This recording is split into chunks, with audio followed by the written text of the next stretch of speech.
Chapter 636. What? She was the one who did it? Duanmu Feiyu clearly didn't expect that the main culprit who caused him to be in such a state was actually Su. Although this news was rather shocking, he felt that it was inconceivable. However, the middle-aged man was his trusted aide named Nie Kuang. He definitely wouldn't lie about this. A moment later, Duanmu Feiyu came back to his senses. His brows knitted together as he asked with a gloomy expression, "That slut Su was imprisoned in the Excellence Courtyard by me. How could she have ordered others to harm me?" Nie Kuang shook his head and said in a gloomy voice, "Second young master, the commander guarding the Excellence Courtyard just reported that young Miss Su has already disappeared." "What did you say?" Duanmu Feiyu opened his eyes wide again and cursed angrily, "What are those good-for-nothings doing? How could they let Su escape from the Excellence Courtyard? Since that slut Su has already disappeared, why did they only report this now?" Nie Kuang lowered his head and said in a gloomy voice, "Second young master, they followed your orders and didn't dare to approach young Miss Su's loft without permission. Moreover, you went to the Excellence Courtyard the day before yesterday and didn't go there yesterday. The guards guarding the Excellence Courtyard only discovered young Miss Su's disappearance today." Duanmu Feiyu gnashed his teeth in anger. His eyes surged with a cold light as he shouted angrily, "This group of useless good-for-nothings, I will skin them alive. And that slut Su, if she really plotted against me, I will definitely make her wish she was dead. Let's go, follow me to the Excellence Courtyard." While cursing, Duanmu Feiyu got off the bed and walked out with a murderous aura. Filled with anger, he actually ignored the pain from his injuries and immediately rushed to the Excellence Courtyard. Nie Kuang hurriedly followed behind him and quickly walked out of the room. Not long after, the two of them left Signwood City on their flying spiritual birds. In the evening, Duanmu Feiyu and Nie Kuang arrived at Central Continent City and returned to the Excellence Courtyard. When Duanmu Feiyu crossed the gate and entered the courtyard, the guards and experts guarding the Excellence Courtyard all hurriedly came to greet him. Seeing those guards, he immediately became furious and cursed, "You bunch of idiots, get out of my way." The guards were so scared that they knelt on the ground and begged for mercy. Duanmu Feiyu ignored them for now and brought Nie Kuang to Su's loft. However, the loft was already empty. Duanmu Feiyu searched both upstairs and downstairs, but there was no sign of Su. Reality proved that Su had indeed escaped from the superior courtyard long ago. Unfortunately, the guards didn't notice any abnormalities, and the superior courtyard's defensive array was also intact. Duanmu Feiyu returned to the courtyard and looked at the guards with eyes as cold as ice, containing a biting cold murderous intent. "You pieces of trash, what's the point of this young master raising you? If it weren't for your stupidity, would I have been harmed like this?" Duanmu Feiyu cursed a few times with a venomous tone, then ordered Nie Kuang behind him, "This young master doesn't want to see these damned pieces of trash again. Kill them." Following his words, Nie Kuang's entire body burst forth with cold murderous intent, and he expressionlessly pounced on the guards. Those guards were immediately scared out of their wits. Some wept bitterly and begged for mercy, some fled in horror, and some resisted in despair.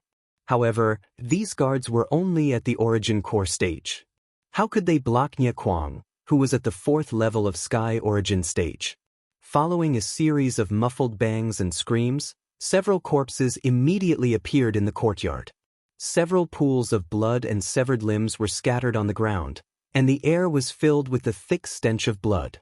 The remaining guards who fled in panic didn't manage to escape from the superior courtyard.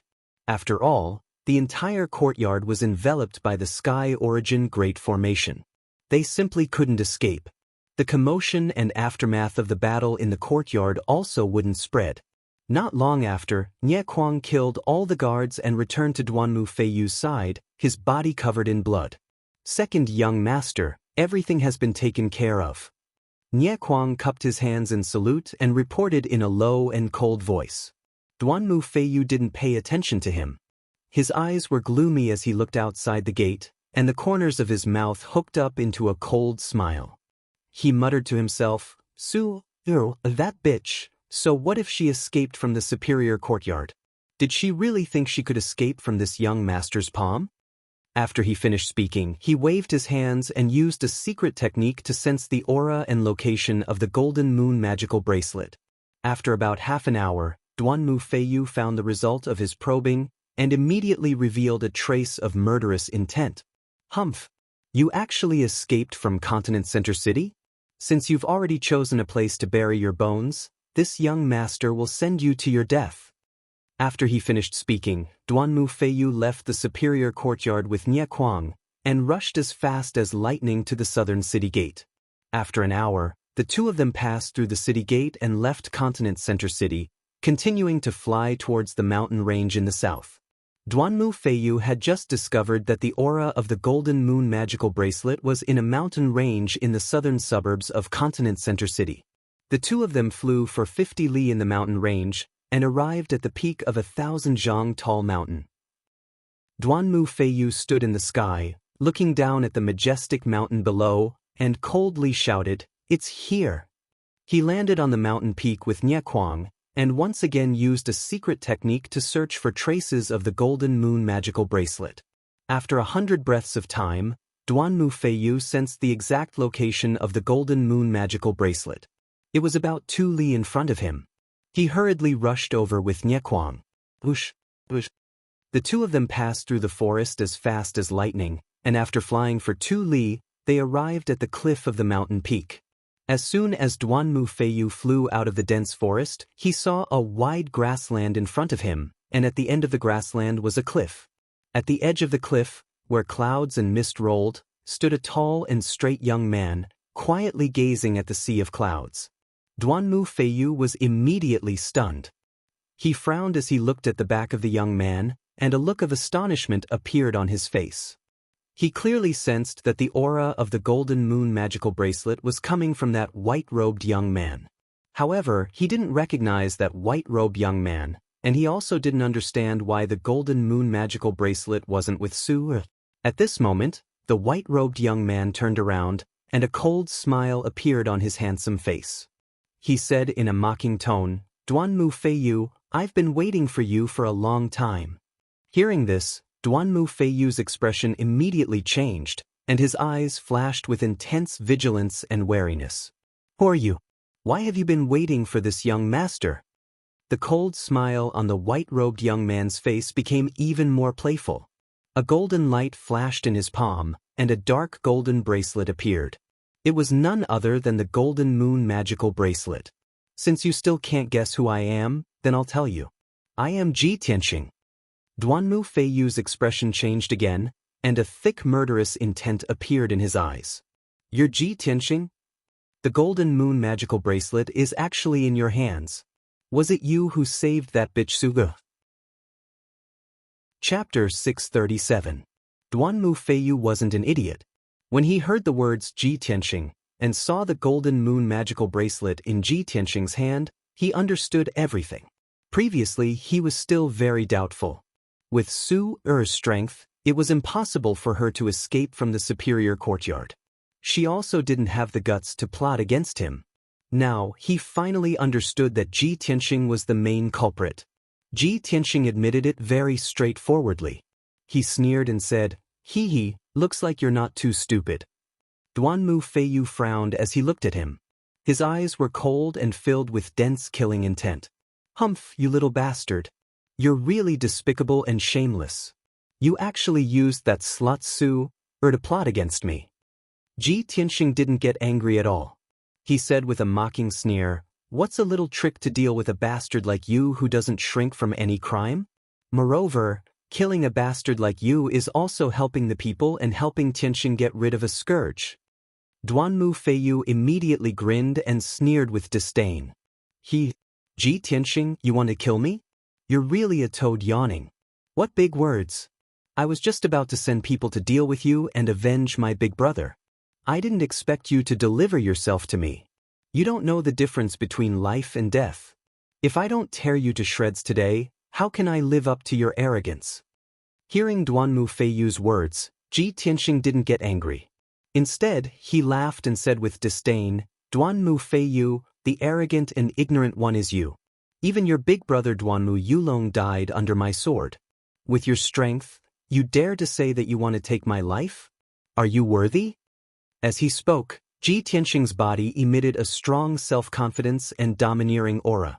Duanmu Feiyu's face immediately stiffened and his heart thumped. If he was in the Duanmu clan or in the Central Continent City, he could mobilize dozens of Sky Origin Stage cultivators with a single word and easily kill Ji Tianxing. However, he wasn't in the Central Continent City right now. There was only Sky Origin Stage 4th layer Niequang by his side. If they really fought, the situation wouldn't be good. Thinking about this, Duanmu Feiyu's expression became serious and a trace of regret appeared in his heart. Damn it! I was so angered by that slut Su that I lost my head and actually came out of the city so recklessly. Ji Tianxing, that little bastard, not only did he not hide after killing my big brother, he even dared to take the initiative to plot against me. He wants to kill me. What should I do? Duanmu Feiyu was thinking about how to escape, but he didn't look scared. He shouted with a murderous look, Ji Tianxing, no matter how powerful you are only at the 3rd level of Sky Origin Stage. Do you think you can defeat the two of us? Stop dreaming. Prepare to die. While shouting angrily, Duanmu Feiyu took out a dark cyan treasured saber. He unleashed all of his power and slashed at Ji Tianxing. Sky sweeping waves. The Sky Origin Stage dark green treasured saber emitted a dazzling blue light. It condensed into 4 huge saber lights that were 30 meters long and slashed at Ji Tianxing's head. In an instant, the grass within 100 meters was covered by the blue light. The air was filled with bone-chilling coldness. While Duanmu Feiyu was attacking, Niequang had already held his 2 mountain-splitting axes. He roared with a murderous aura and used his ultimate killing move. He used all his strength.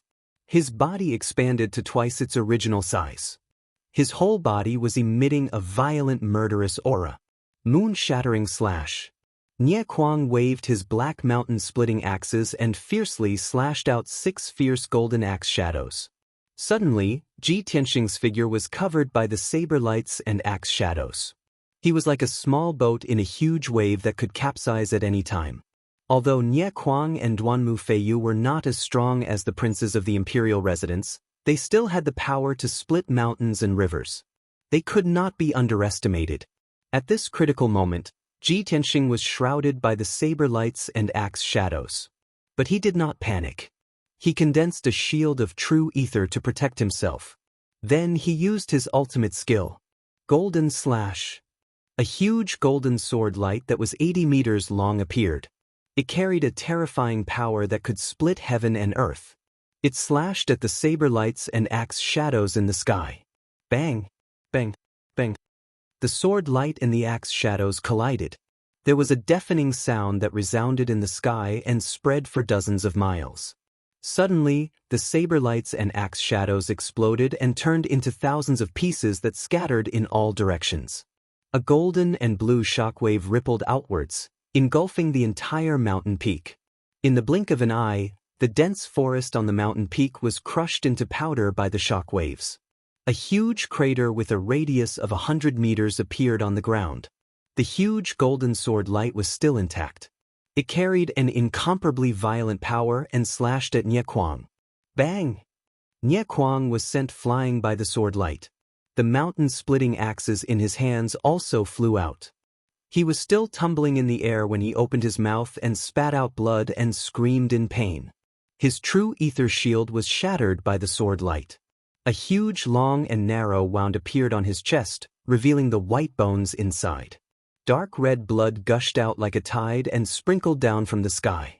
Duanmu Feiyu had long expected that he and Niequang were no match for Ji Tianxing. They were bound to lose this battle. Therefore, when he was sent flying and saw Niequang heavily injured, he turned and ran without hesitation. Ji Tianxing, you bastard, just you wait. As long as I escape back to Central State City, I will mobilize all the Heaven Origin Stage experts to kill you. I will skin you alive and tear out your tendons. Duanmu Feiyu cursed bitterly. He flapped his true ether wings with all his might and flew across the sky like a stream of light, escaping towards Central State City. On the devastated mountain peak, Ji Tianxing was still fighting with Nie Kuang. After Nie Kuang fell to the ground with heavy injuries, he had just climbed up from the ruins when he saw Ji Tianxing use another ultimate skill, releasing flames that covered the sky and earth. Scorching sun fire. Following Ji Tianxing's angry roar, the scarlet flames that covered the sky suddenly condensed into a fireball the size of a palace. The fireball was condensed and floated high in the sky, emitting an incomparably terrifying heat. It was really like a scorching sun. Swoosh! The giant fireball fell from the sky, carrying with it a world-destroying might as it smashed towards Nie Kuang. In that instant, Nie Kuang's eyes widened in shock and fear, his heart filled with despair. The giant fireball had locked onto his aura. No matter where he ran, it would definitely catch up to him. Moreover, he had no chance to escape or dodge. In this moment of life and death, Nie Kuang erupted with a strong will to live and desperately urged his true ether to form a shield. Bang! In the next moment, a huge fireball that was as hot as the sun came crashing down and smashed into him, smashing him into the ruins. An earth-shaking explosion spread out for dozens of miles, fiercely reverberating through the mountains. The entire 10,000-foot-tall mountain peak was blasted apart, collapsing with a loud bang and sending dust into the air. Chapter 638. Nie Kuang was only Duanmu Feiyu's trusted guard, an ordinary cultivator of the 4th level of Sky Origin stage. Even Duanmu Yulong couldn't block Ji Tianxing's attack. How could he survive? When the blazing sun flame shattered the entire mountain, Nie Kuang was also blasted into pieces and burned to ashes. He only managed to withstand 2 moves from Ji Tianxing before he was completely killed. The loud explosion was still echoing. Dust was still flying in the air. The raging fire covered an area of 10 miles and dyed half of the sky red. By this time, Ji Tianxing had left the fire and the ruins. He flapped his golden wings and flew across the sky like a shooting star, chasing after Duanmu Feiyu. Duanmu Feiyu had just flown 10 miles away and was feeling lucky. Luckily, I was prepared. I retreated in time. Otherwise, I would have been killed by Ji Tianxing. Nie Kuang being killed is nothing. I just hope he can stall Ji Tianxing for a while and buy some time for me. As this thought flashed through his mind, a dazzling golden light suddenly flew over his head. Swoosh! That golden light was extremely fast. In the blink of an eye, it was more than 1,000 meters away from him and stopped in the sky. A tall and straight figure in a white robe appeared. Duanmu Feiyu's face froze and his heart sank to the bottom. Ji Tianxing, that little bastard. How can he be so fast? Where's that trash Nie Kuang? Was he killed by Ji Tianxing? Duanmu Feiyu was terrified. He had no choice but to stop and stare at Ji Tianxing with an ugly face. Ji Tianxing stood in the sky 200 meters away from him. He sneered and said, "Duanmu Feiyu, since I have lured you out, I will not let you go back. Don't dream of going back to the city to get reinforcements. Just accept your death obediently." Duanmu Feiyu's brows were tightly knitted. There was some fear in his heart as he shouted, "Ji Tianxing, although you killed my big brother, I have no enmity with you. Why do you want to kill me?" Ji Tianxing curled his lips and said with a cold smile, "No enmity between us? I already have a blood feud with your Duanmu clan, so it's impossible for your Duanmu clan to let me off no matter what. Do you dare to deny that your father did not plan to assassinate me? Moreover, even if there is no enmity between us, I will still kill you. Just treat it as a punishment for evil, and on behalf of Tianxing." Duanmu Feiyu was immediately filled with grief and indignation. She was so angry she almost spat out blood. "Ji Tianxing, this place is only 30-something li away from Central State City. If you dare kill me, you will definitely alarm countless experts in the city. By then, when the experts of my Duanmu clan arrive, you will be dead for sure." Ji Tianxing sneered coldly, Heh, since you still want to be lucky and wait for the experts of your Duanmu clan to come and save you, why don't we give it a try? I will let you know that even if the experts of your Duanmu clan come to save you, it will be useless. Nobody will be able to save you." As he spoke, his body was glowing with golden light. Sword intent shot up to the sky as he was about to launch an attack. Duanmu Feiyu was completely helpless. Her heart was filled with despair. He knew clearly that even if the Sky Origin Stage cultivators of Central State City were alerted and came to his rescue, it would still take some time. Whether he could survive until the experts of the Duanmu clan came to his rescue was the key to his survival. However, the answer was obvious. Even Ye Kuang, who was at the 4th level of Sky Origin Stage, was killed in 2 moves. How could he survive for long? Thinking of this, Duanmu Feiyu was filled with anxiety and grief. She could only try her best to stall for time and find a way to survive. Ji Tianxing, don't kill me. Stop it. He hurriedly waved his hand and shouted for Ji Tianxing to stop. Enduring the humiliation, he surrendered to Ji Tianxing. Ji Tianxing, I know that the reason why you are doing this is because you want to deal with the Duanmu clan. I have no enmity with you. Even if you kill me, you won't gain anything. As long as you are willing to let me live, I will follow your orders and do as you say. When Ji Tianxing heard Duanmu Feiyu's words, he immediately revealed a cold and disdainful smile. Duanmu Feiyu, don't say such nonsense that is used to coax a 3-year-old child. What a disgrace.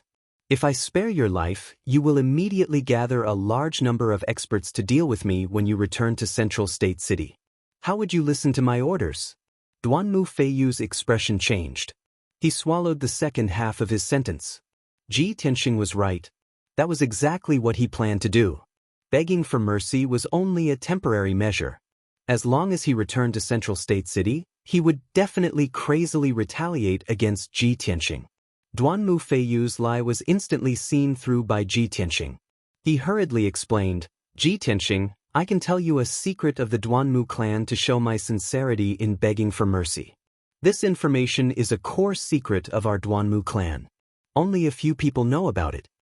Hearing his words, Ji Tianxing lowered his hands as expected. His eyes indifferently looked at him. Duanmu Feiyu saw that there was hope. Ji Tianxing was indeed interested in this matter, so he thought that there was still room for negotiation. Thus, he said in a low and solemn voice, Ji Tianxing, although I don't know which power is backing you, I can tell you this clearly. However, I can clearly tell you that the strength of our Duanmu clan is far beyond your imagination. Our Duanmu clan's strongest expert is not my father, Duanmu Huang. That expert strength is enough to look down on the profound sky continent. You and your backing definitely cannot afford to offend him. If you know what's good for you, let me go. I can treat it as if nothing happened. Duanmu Feiyu originally thought that Ji Tianxing would seriously consider his words after hearing this. However, he never expected that Ji Tianxing would immediately say with a cold smile, Duanmu Feiyu, since things have reached this point, do you still think that bluffing is of any use? I really overestimated you. Compared to your big brother, Duanmu Yulong, you are simply too lacking. After saying this, Ji Tianxing no longer hesitated. His entire body lit up with a dazzling golden light, bursting with killing intent that soared to the heavens. Metal Emperor Slash. Golden light surged out of his palms. It gathered the metal energy within a radius of 10 miles, forming a giant golden sword that was over 100 meters long. That incomparably huge sword radiance flickered with a dazzling golden light, illuminating the dark sky. It emitted a sharp aura that could tear apart heaven and earth. Ji Tianxing shouted in a low voice. He controlled the giant golden sword that could split heaven and earth and slash towards Duanmu Feiyu. Duanmu Feiyu was already scared out of his wits. His eyes were wide open, revealing a deep sense of fear. He turned around and ran for his life. However, even if he exploded with his fastest speed, it was impossible for him to escape the slash of the sword radiance. Bang! In the deafening sound, the giant sword that could split heaven and earth slashed him, shattering his vital core shield and soft armor into pieces. Duanmu Feiyu was killed on the spot. A huge wound split open on his chest, and dark red blood gushed out. His corpse fell from the sky and was about to hit the ground below. However, Ji Tianxing had already shot out a giant golden hand and caught his corpse. Chapter 639. Ji Tianxing carried Duanmu Feiyu's corpse and flew across the dark sky as fast as lightning, leaving the southern outskirts mountain range. He did not return to Central State City. Instead, he rode Qianyu and flew southeast as fast as a ray of light. At this time, some sky origin stage experts in Central State City noticed the commotion in the southern outskirts mountain range and hurried over. However, when they entered the southern outskirts mountain range, they could only see collapsed mountains and ruins covered in cracks. They did not know who had fought here. The night passed quickly. At dawn the next day, Ji Tianxing passed through the famous Mangu forest and entered Greenwood City. At this time, the sky was still dark. The entire Greenwood City was still in a deep sleep and was very quiet. Ji Tianxing crossed Greenwood City and arrived at a mountain peak 100 miles north of the city. He quietly arrived at the peak of the mountain. The Duanmu mansion at the peak of the mountain was shrouded in a thick morning fog, faintly discernible. He did not enter the Duanmu mansion's palace. He hid in the dark and observed for a while. Then he threw Duanmu Feiyu's corpse on the square in front of the main hall and quietly left. His movements were very fast and stealthy. He avoided several patrolling guards. No one knew what he was doing. Not long after he left, a group of patrolling guards passed by the square and found the corpse. 9 guards in green armor immediately surrounded the blood-soaked corpse when they saw it. When they recognized the corpse as Duanmu Feiyu, they were stunned on the spot. Their faces were full of shock. They did not dare to believe that the noble second young master, who was in high spirits 2 days ago, had turned into a cold corpse today. After the guard captain came back to his senses, he told the guards to look after the corpse and not to touch it. He hurriedly ran into the main hall to report the news. Not long after, the guard captain guarding the Greenwood main hall was alarmed. He hurriedly led a group of guards to the square. Then, the news spread through the Duanmu mansion, waking up countless people. Cries of surprise sounded in the various palaces, breaking the silence of the morning. Half a quarter of an hour later, the guard commander sent people to carry Duanmu Feiyu's body into the main hall. Hundreds of people had already gathered in the square. They were craning their necks to look into the hall, whispering and discussing. Inside the main hall, the Duanmu family's leaders and elders had also arrived. When they saw Duanmu Feiyu's corpse, their faces became as gloomy as ice. Finally, the head of the family, Duanmu Huang, heard the news and rushed to the main hall.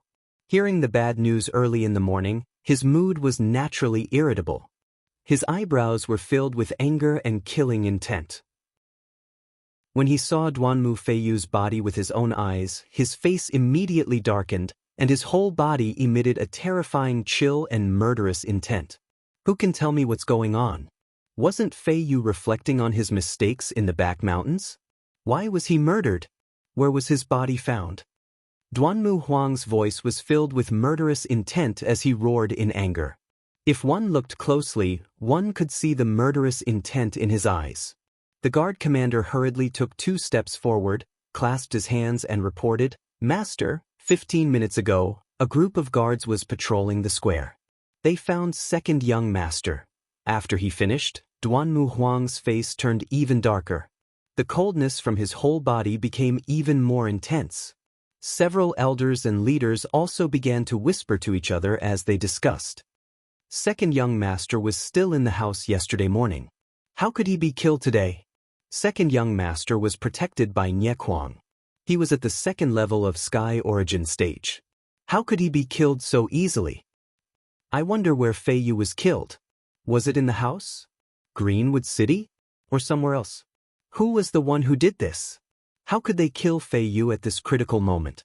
I'm afraid second madam is going to make a scene.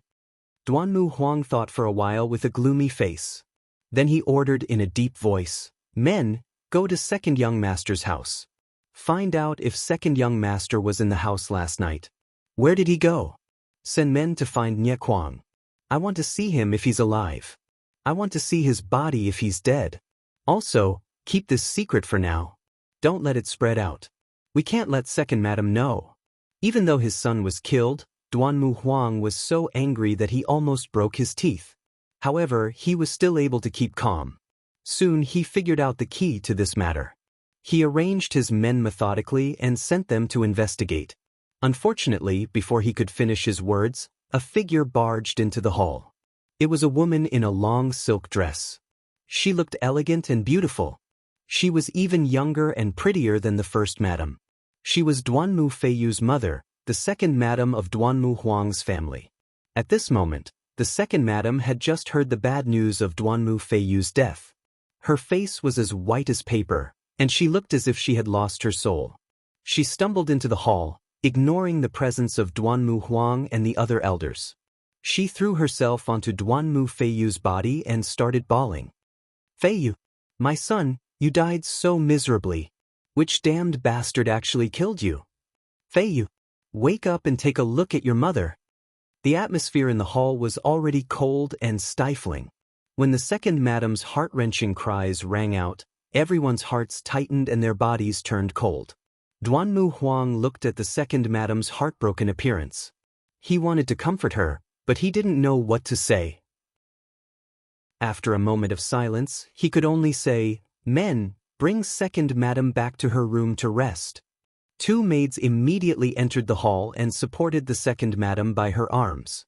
They were about to bring her out of the hall. The second madam cried with tears and snot flowing down her face. She tried her best to shake off the two maids. Her eyes were red as she looked at Duanmu Huang. Her voice was hoarse as she cried, "Master, our son was killed. How can I still rest? Feiyu was my life. Now that he's dead, I don't want to live anymore." Duanmu Huang quickly comforted her. "Madam, calm down. I'm sending people to investigate. I'll definitely get to the bottom of this. No matter who did it, if they dared to kill my son, Duanmu Huang, I'll make sure they die without a burial ground. Madam, don't be too sad. Go back and rest. I'll handle this matter." However, the second madam didn't listen to his comforting words. She sneered as if she had gone crazy. "Get to the bottom of this? What's there to investigate? Who wanted to kill Feiyu? Don't tell me everyone doesn't know? Her son was killed, so she couldn't bear to see me living well. She thought of ways to deal with Feiyu and caused my son's death as well. The first madam's heart is so vicious. She's simply inhumane." As soon as she said that, the entire hall was shocked. Everyone's expression changed. Duanmu Huang's pupils contracted. He quickly shouted, "Shut up! Don't talk nonsense here." The second madam only had one son, Duanmu Feiyu. Now that Duanmu Feiyu was dead, she was already disheartened. She no longer had any scruples. She screamed hysterically, "What? Did I say something wrong? Ever since Duanmu Yulong died, the first madam has been targeting Feiyu. The day before yesterday, she even took out the evidence of Feiyu's crime and wanted to kill him. This morning, my son Feiyu died. How can there be such a coincidence in this world? If it wasn't her, who else could it be?" Chapter 640. The heartbroken second madam was crying and making a fuss in the Greenwood main hall. The pain of losing her son had caused her to lose her rationality and become unreasonable and crazy. Originally, she had been riding on the crest of success during this period of time. She had been favored because of the Duanmu Feiyu status. Not long after, she would gradually replace the first madam and become the Duanmu family's mistress.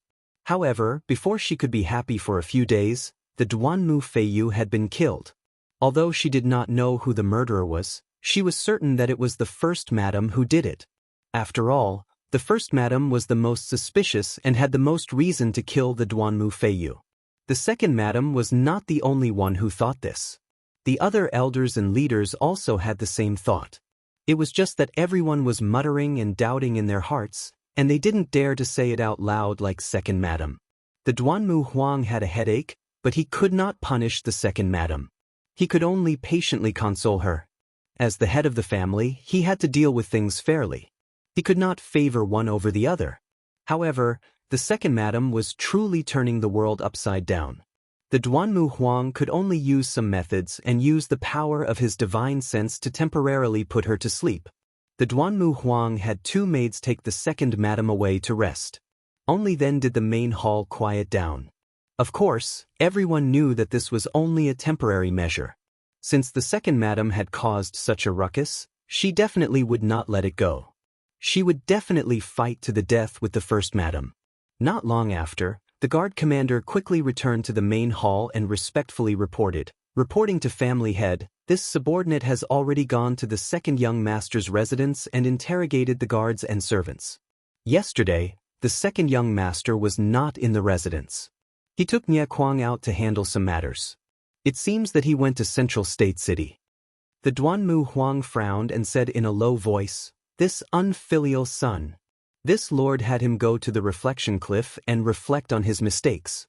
He actually dared to go to Central State City. Could it be that Fei Yu was killed in Central State City? Why would his corpse appear in the plaza?" Even with the Duanmu Huang's wisdom, he could not understand what was going on. After pondering for a moment, Duanmu Huang ordered in a deep voice, "Send an order to Central Continent City. Have the soul-herding hall investigate immediately. We must find Nie Kuang." The guard commander cupped his hands and bowed. He turned around and left the hall to carry out his orders. Duanmu Huang continued to give orders. "Second elder, third elder, carry out your plan as soon as possible. You must kill that bastard Ji Tianxing as soon as possible and avenge Yulong. In a short span of 3 months, 2 of my sons were killed. This is a great humiliation to our Duanmu clan. If we don't get rid of our enemies as soon as possible, the other aristocratic families will definitely rejoice in our misfortune." The second elder and the third elder's faces were also filled with indignation. They hurriedly cupped their hands and saluted, indicating that they would definitely complete the task. After Ji Tianxing left Greenwood City, he flew across the sky at lightning speed and crossed the mango forest.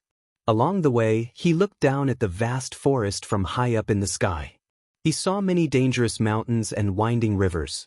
The forest that was shrouded in clouds and mist was filled with all kinds of strange flowers and fruits, as well as endless amounts of medicinal herbs. This natural herb garden with a radius of 100,000 miles was the biggest reason why the Duanmu clan had prospered for thousands of years.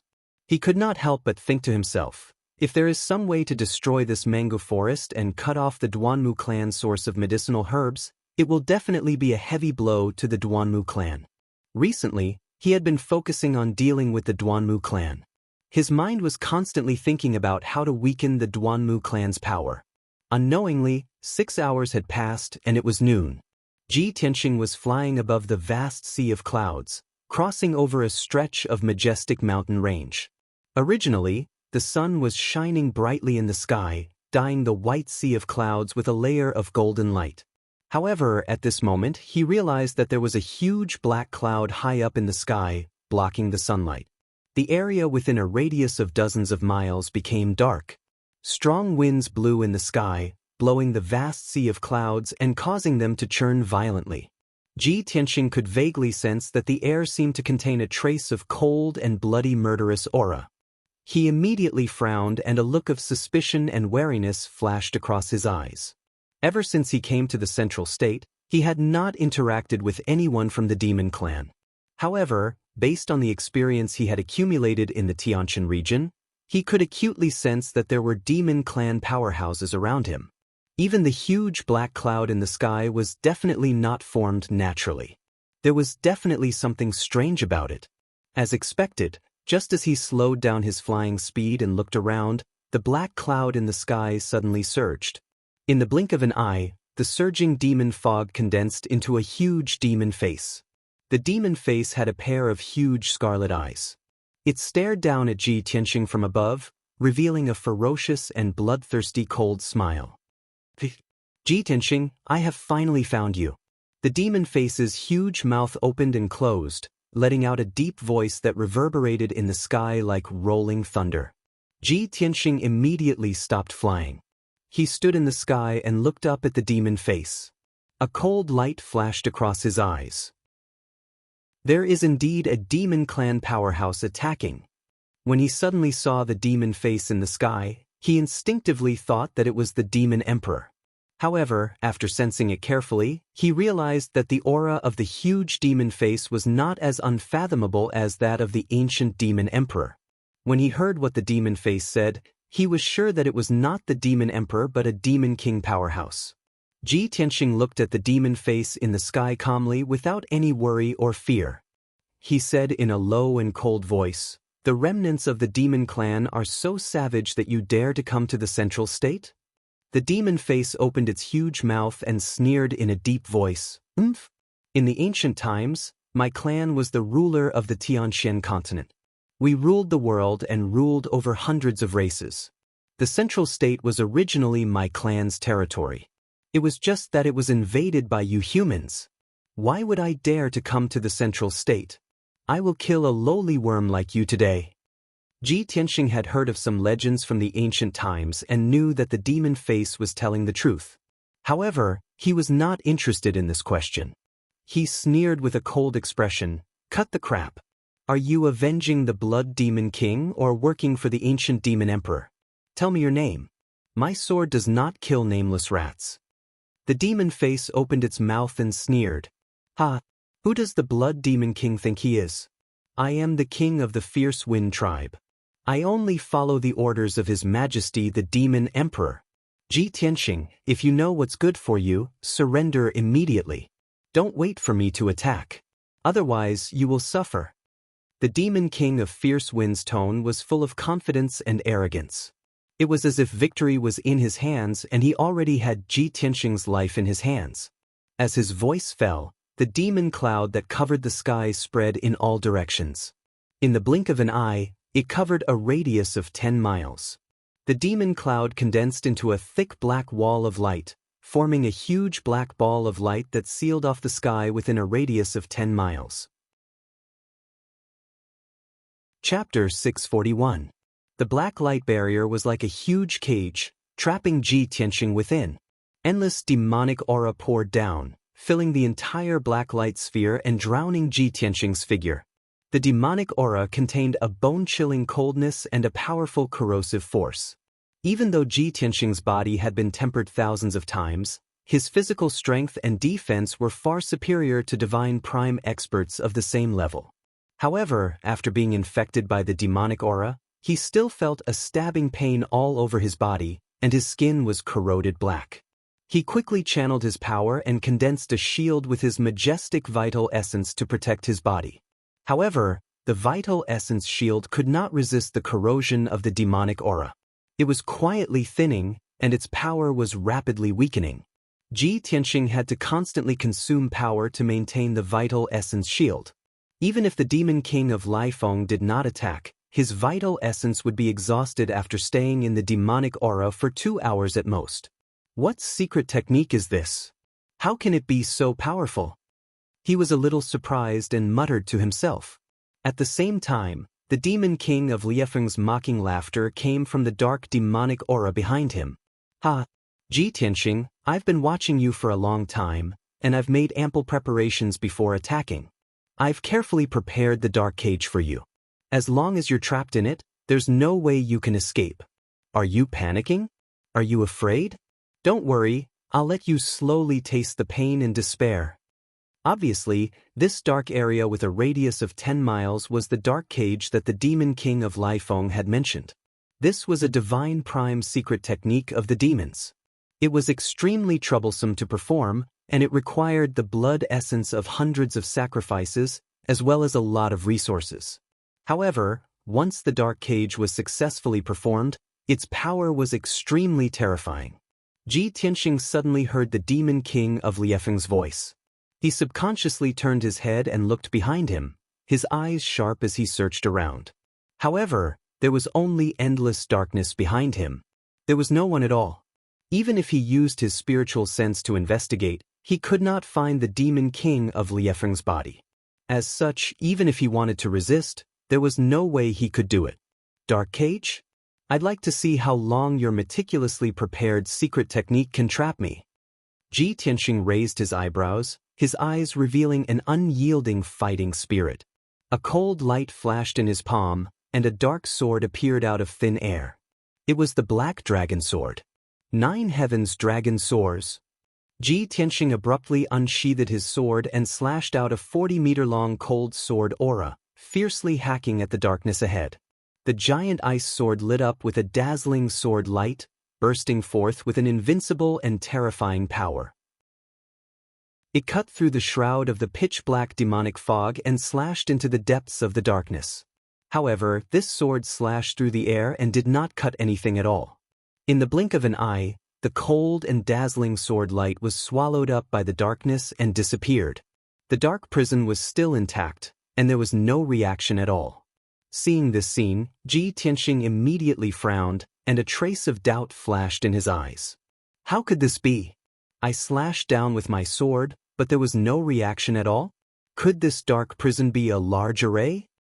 Ji Tianxing vaguely felt that it was impossible to break the dark prison with a powerful sword technique. He quickly released his spiritual sense and carefully probed the surrounding situation, trying to find clues about the dark prison and find clues to crack the array. Unfortunately, he could not find any clues after observing for a while with his spiritual sense, nor could he see how the array was constructed. This result made him even more puzzled, and he thought to himself, no. With my attainments in Array Dao, even if I can't crack all of the Tianyuan arrays, I should be able to find clues. At least I can detect the existence of the array and sense the power of the array. The Demon King of Laifeng is also at the Tianyuan stage, and it's impossible for him to set up a soul-level array. If this dark prison is a Tianyuan array, I should be able to find clues. Could it be that this is not a large array? Just as Ji Tianxing was calmly analyzing, the Demon King of Liefeng's sneer came from the darkness behind him. Ji Tianxing, I know you're good at Array Dao and good at cracking large arrays. But you'll never be able to crack my dark prison. How could a despicable human worm like you understand the wonders of my race's secret technique? Hearing the Demon King of Liefeng's confident and proud words, Ji Tianxing was immediately sure that the dark prison was not a large array, but a secret technique of the demon race. Moreover, he had been waiting for the Demon King of Laifeng to speak again.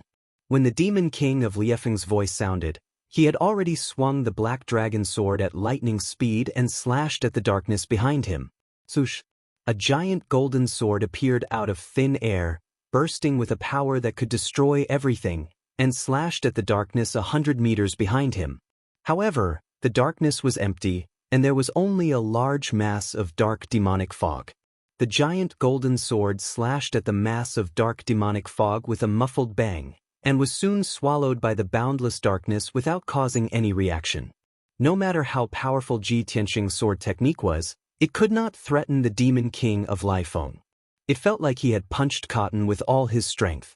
The Demon King of Laifeng laughed and said in a mocking and pitying tone, You stupid worm, you actually want to take the opportunity to sneak attack me. I've already turned into infinite demonic energy and merged with the dark prison. In this dark prison, I'm the invincible ruler. Your life and death are in my hands. Ji Tianxing's face became gloomier, and the murderous aura in his eyes became more intense. He silently put away the black dragon sword and asked in a low voice, Demon King of Laifeng, do you dare to fight me fair and square, you coward? The Demon King of Liefeng's voice sounded in the darkness above his head. Ji Tianxing, don't try to goad me. It's ridiculous. I don't need to show myself, nor do I need to fight you. I just need to trap you in the prison for 2 hours. After 2 hours, your true yuan will be exhausted, and you will no longer have the power to resist. At that time, you will be at my mercy. Ji Tianxing silently listened to the Demon King of Liefeng's words, but he was not angry and could still remain calm. He analyzed an important piece of information from the Demon King of Liefeng's words. Given the cruel and bloodthirsty nature of the demon race, if the Demon King of Laifeng wanted to kill me, he would not have said so much nonsense to me. It seems that his goal is not to kill me, but to capture me. Ji Tianxing recalled something. Back in the Sky Pillar sect, when the ancient demon emperor had just broken through the seal, he had said something. The ancient demon emperor had said that the sword god's bloodline in his body was the best sacrifice that could help it quickly recover its vitality. Thinking of this, he could roughly guess the Demon King of Liefeng's goal. Chapter 642.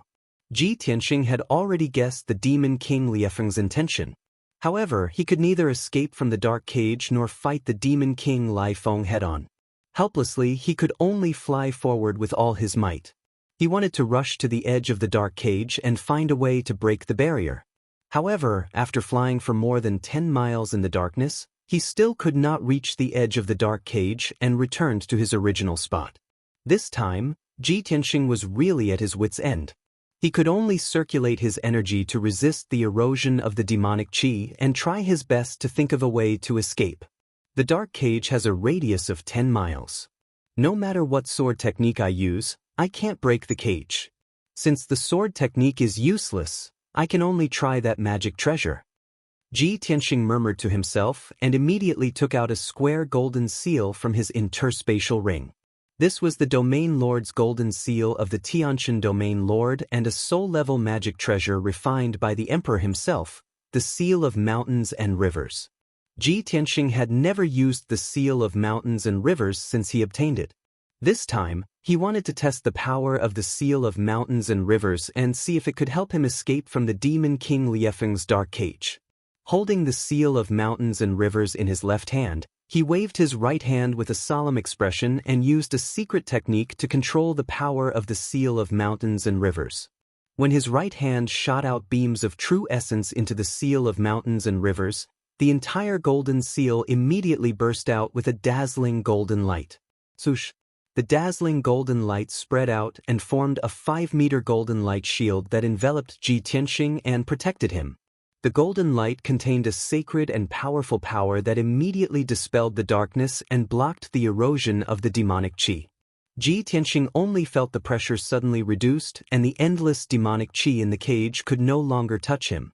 At this time, the Demon King Liefeng's voice came from a cloud of demonic qi 100 meters behind him. What kind of treasure is this? The Demon King Liefeng's tone was full of surprise and a trace of fear. Ji Tianxing sneered and shouted in a cold tone, "Of course it's a treasure that will take your life." As his voice fell, his right hand formed a mysterious seal and injected a vast amount of true essence into the Seal of Mountains and Rivers. "Open!"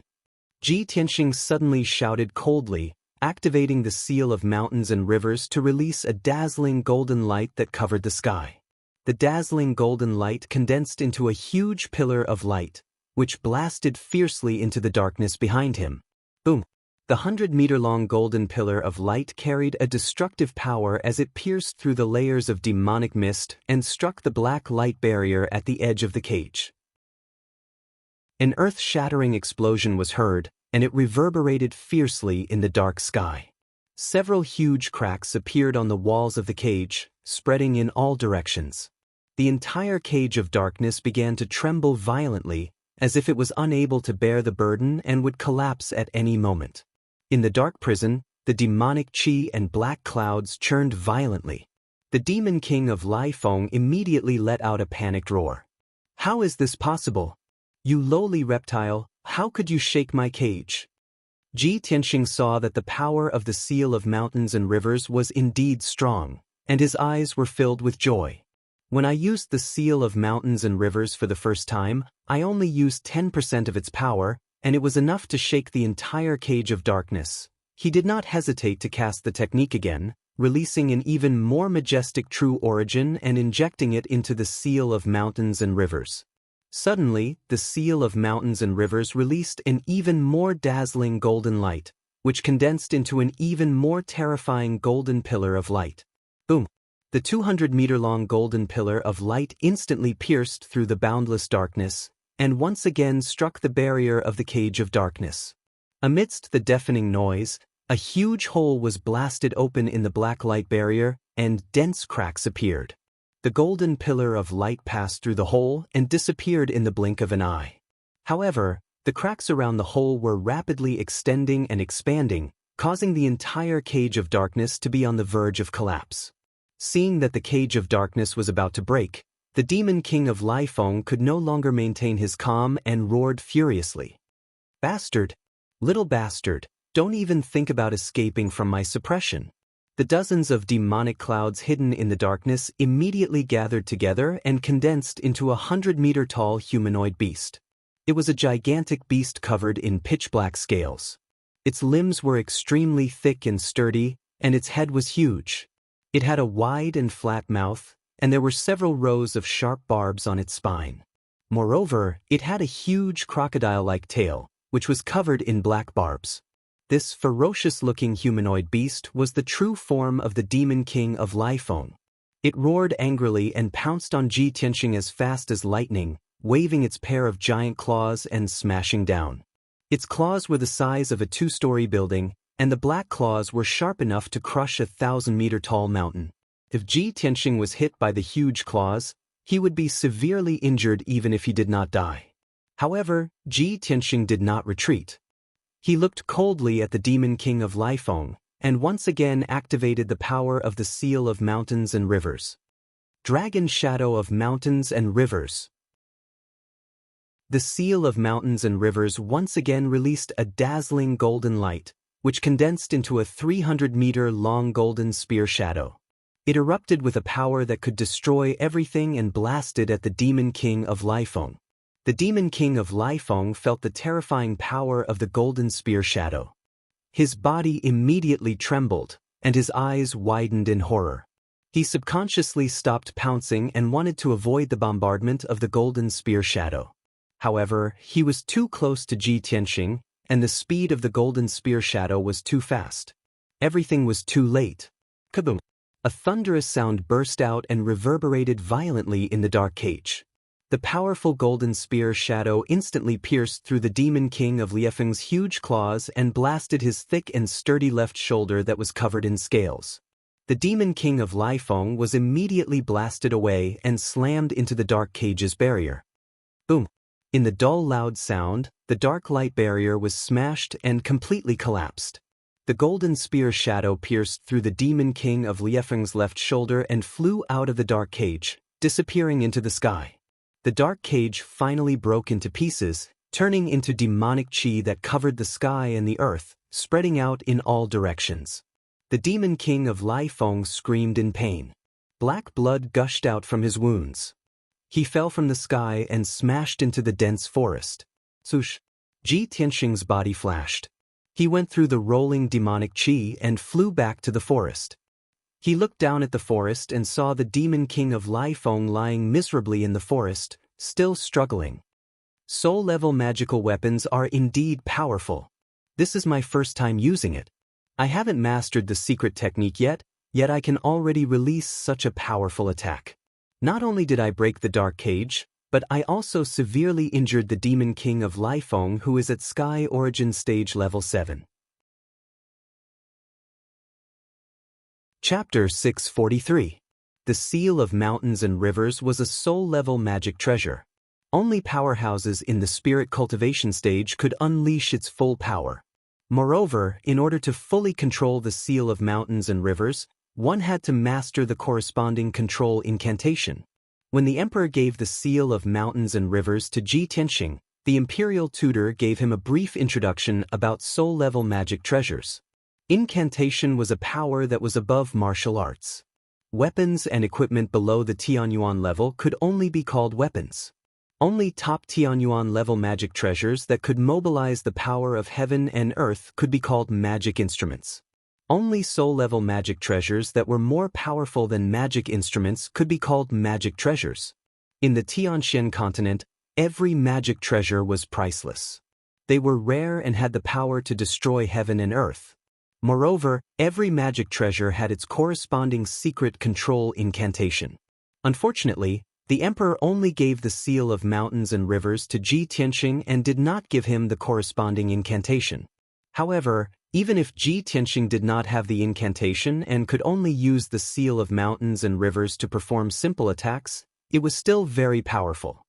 He was already satisfied, and silently planned in his heart that in the future he would definitely find an opportunity to ask for the Seal of Mountains and Rivers from the Emperor. Lifeng Demon King, it's time for you to die. Ji Tianxing looked at the Demon King of Lifeng coldly and poured vital core into the Seal of Mountains and Rivers again. He was ready to kill the Demon King of Lifeng in one blow. Although he did not have the incantation, forcibly activating the power of the Seal of Mountains and Rivers would consume a lot of vital core.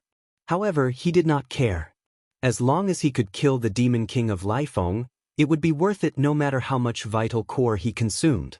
However, at this moment, in the sky above the forest thousands of meters behind him, a mocking sneer suddenly sounded. Demon King of Lifeng, you can't even take down a worm at level 3 of the Tianyuan stage. How dare you report to the Demon King? Humph. No wonder the Lifeng tribe is getting weaker and weaker. With your abilities and tricks, you should go back to the northern desert. Don't embarrass our tribe. It was a slightly sharp male voice. His words were full of undisguised disdain and contempt. Ji Tianxing immediately frowned and turned to look behind him. In the sky behind him, a skinny demon clan man wearing a blood-red robe was walking over. The male demon looked a little strange. His skin was pale and bloodless, like a corpse. His dark red waist-length hair was tied into 3 braids. A few fangs were exposed in his flat mouth, and blood was dripping from them. Although this male demon maintained his human form, he still looked ferocious and terrifying. Ji Tianxing could also clearly sense that this person's strength and aura were even more unfathomable than the Demon King of Lifeng. Vigilance flashed in his eyes as he temporarily ignored the severely injured Demon King of Lifeng and stared at the blood-robed man. At this time, Demon King Lifeng also flew into the sky and turned into a burly bald man. His whole body was stained with dark demon blood, and there was a huge bloody hole in his left arm. His entire left arm was drooping and unable to move. Even so, his aura was still fierce and ferocious. He stared at the blood-robed man with blood-red eyes and shouted in a low voice, "Shui Qianjiang, how good is your Bloodwing tribe? Weren't you also driven out of the Blood Cloud Valley and wandering in the ice field for many years? Moreover, Ji Tianxing was targeted by me first. Everything should be first come, first served." Before Demon King Lifeng finished his words, he was interrupted by the blood-robed man, Shui Qianjiang. He looked up and laughed and said in a contemptuous tone, "Ha, that's right, first come, first served is the default rule. But you have already made a move, and you failed to trap Ji Tianxing. Instead, you were injured by him. Since you didn't succeed, it's time for me to make a move. Demon King Lifeng, you stay aside. Now, I will let you see with your own eyes how I will capture Ji Tianxing, and how I will present him to His Majesty, the Demon King, and receive his reward." Demon King Lifeng was furious, and his eyes were filled with murderous intent. But his strength was weaker than Shui Qianjiang, and now that he was seriously injured, it was impossible for him to fall out with Shui Qianjiang.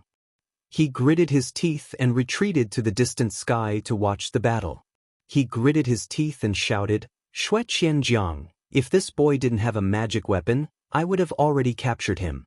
Since you are so confident, I would like to see what means you have to resist his magic weapon." Demon King Lifeng made up his mind. After Shui Qianjiang was injured by the magic weapon, he would return the favor and laugh at him. At that time, he would return Shui Qianjiang's words to him. However, Shui Qianjiang grinned and revealed a smug sneer. "Demon King Lifeng, do you want to see me make a fool of myself? Haha, I have been secretly watching the battle for so long. If I didn't have full confidence, why would I show myself?" As he spoke, Shui Qianjiang's palm surged with a bloody light, and an old scroll appeared out of thin air. It was a dark red scroll made of an unknown material, and it looked like it had a history of thousands of years. The surface of the scroll was full of cracks, and there were a few irregular gaps, as if it would be broken with a touch. However, it was this tattered scroll that was faintly emitting an extremely shocking evil power. Ji Tianxing tried to touch it with his spiritual sense, and was immediately dizzy by the bloody smell in the scroll. He suddenly realized that the extremely old scroll must also be a magic treasure. Sure enough, after Demon King Lifeng saw the ancient scroll, he was immediately stunned, and his face was full of disbelief. Is this the scroll from that year? The relic of His Majesty Blood Emperor, the Corpse Mountain and Blood Sea map? Demon King Lifeng's voice was trembling, and it was full of shock and a trace of jealousy. Shui Qianjiang nodded and revealed a smug sneer. "That's right. This is the magic weapon that my great-grandfather, the Great Blood Emperor, personally refined. In the war thousands of years ago, the Blood Emperor fell, and the Mountain of Corpses and Blood Sea map went missing. However, my father and I spent more than 200 years, and almost searched the entire northern desert, and finally found it. With this magic weapon in hand, I can control monstrous power, and create a mountain of white bones and a boundless sea of blood. Why would I worry about not being able to revive the Bloodwing tribe? When Xue Qianjiang talked about the origin and power of the Mountain of Corpses and Blood Sea map, he was full of pride and could be said to be in high spirits. Demon King Lai Feng stared at the Mountain of Corpses and Blood Sea map and was stunned for a long time before he came back to his senses. He nodded dejectedly and said in a low and dry voice, "Xue Qianjiang, no wonder you were so arrogant. You knew that the boy had a magic weapon to protect him, and you still dared to attack him. Haha, I didn't expect that you really found the legendary Mountain of Corpses and Blood Sea map. You win. You win and Ji Tianxing is yours." The appearance of the Mountain of Corpses and Blood Sea map completely destroyed Demon King Liefeng's hope, and he was both shocked and jealous. Chapter 644. The severely injured Demon King Lai Feng left. Only Ji Tianxing and Xue Qianjiang were left in the sky above the Mangu forest. Ji Tianxing had been silent, secretly observing Xue Qianjiang. The conversation between Xue Qianjiang and Demon King Lai Feng made him understand a lot of information. He just realized that there were many people who wanted to capture him as a sacrifice to the Demon Emperor. It was definitely not just Demon King Lai Feng and Xue Qianjiang. There were even more Devil King powerhouses watching him in the dark. And Xue Qianjiang in front of him was not only the king of the Bloodwing tribe, but also the descendant of the Blood Emperor. Most importantly, Xue Qianjiang had a treasure called the Corpse Mountain Blood Sea map. He had not figured out how to control the seal of mountains and rivers, but Xue Qianjiang obviously understood the Corpse Mountain Blood Sea map very well. He would definitely be able to unleash a stronger power. Thinking of this, Ji Tianxing did not hesitate to flap his golden wings, explode with the fastest speed, and escape towards the northwest. Whoosh! He turned into a golden streamer, instantly piercing the sky, and flew thousands of meters away. However, Xue Qianjiang was already prepared and chased after him with a smirk. "Ha!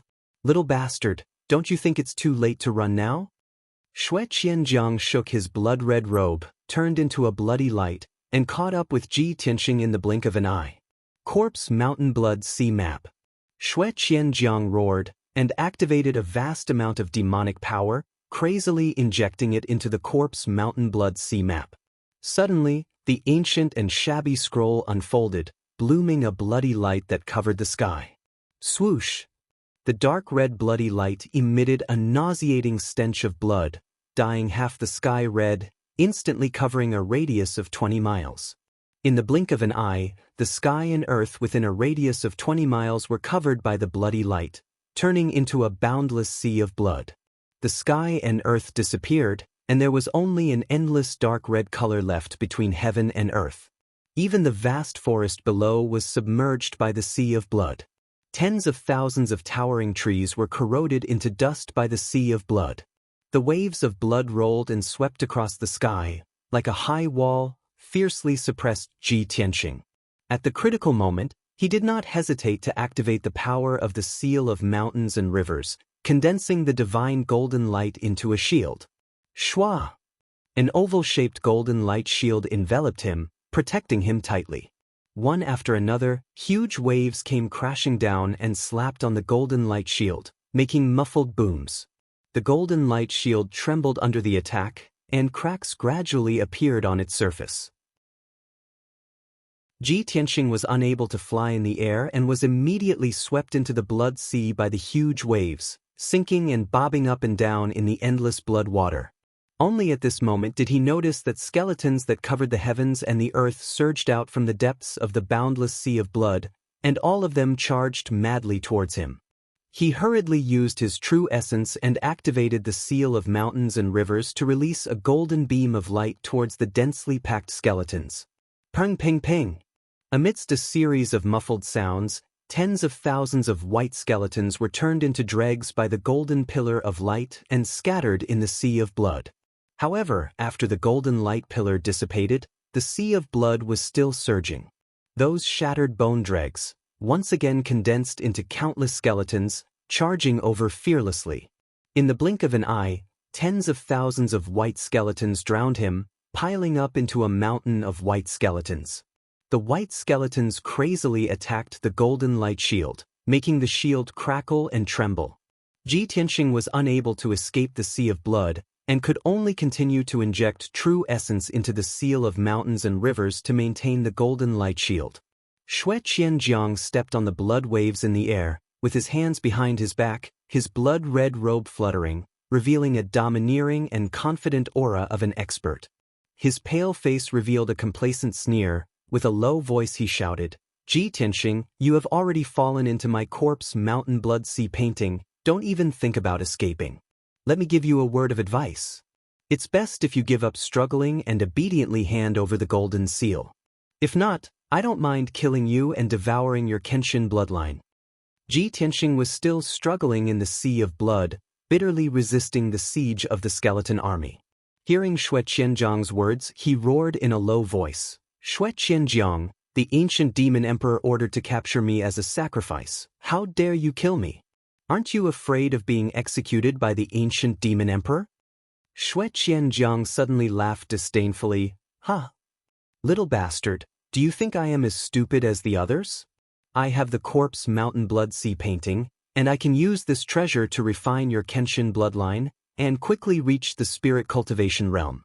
At that time, I will become the new blood emperor and rule over countless tribes in the northern desert."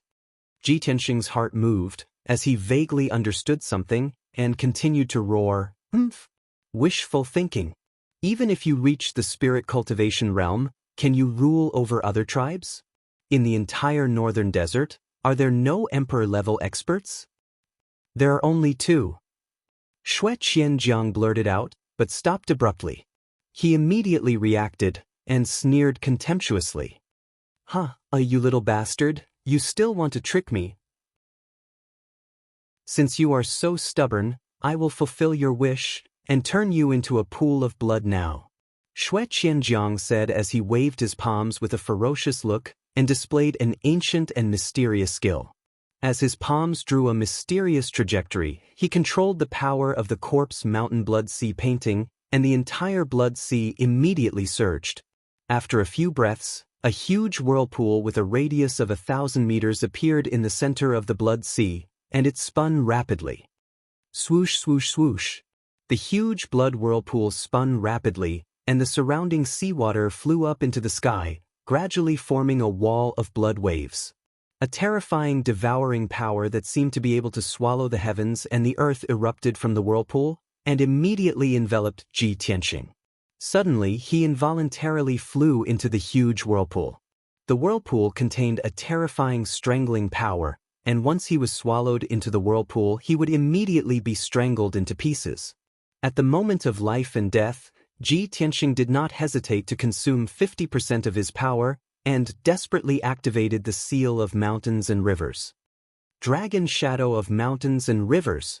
With his angry roar, the seal of mountains and rivers suddenly expanded 10,000 times, and became the size of a house. Every line on the seal of mountains and rivers was clearly distinguishable, and it bloomed with a sacred golden light that covered the sky, and condensed into a huge and terrifying spear shadow. It was a 1,000-meter-long spear shadow, like a golden dragon, containing the power to destroy everything and destroy the heavens and the earth. The dragon spear shadow actually made a realistic dragon roar, and fiercely blasted into the huge whirlpool in the middle of the blood sea. At this moment, Ji Tianxing did not hesitate to activate his power to the limit, and finally displayed 30% of the power of the seal of mountains and rivers. Boom! In the deafening loud noise, the 1,000-meter-long dragon spear shadow fiercely blasted into the whirlpool of the blood sea, and the whirlpool collapsed on the spot, rolling up a monstrous blood wave. The whirlpool was blasted into pieces, and the huge waves spread out in all directions, immediately turning the entire blood sea upside down.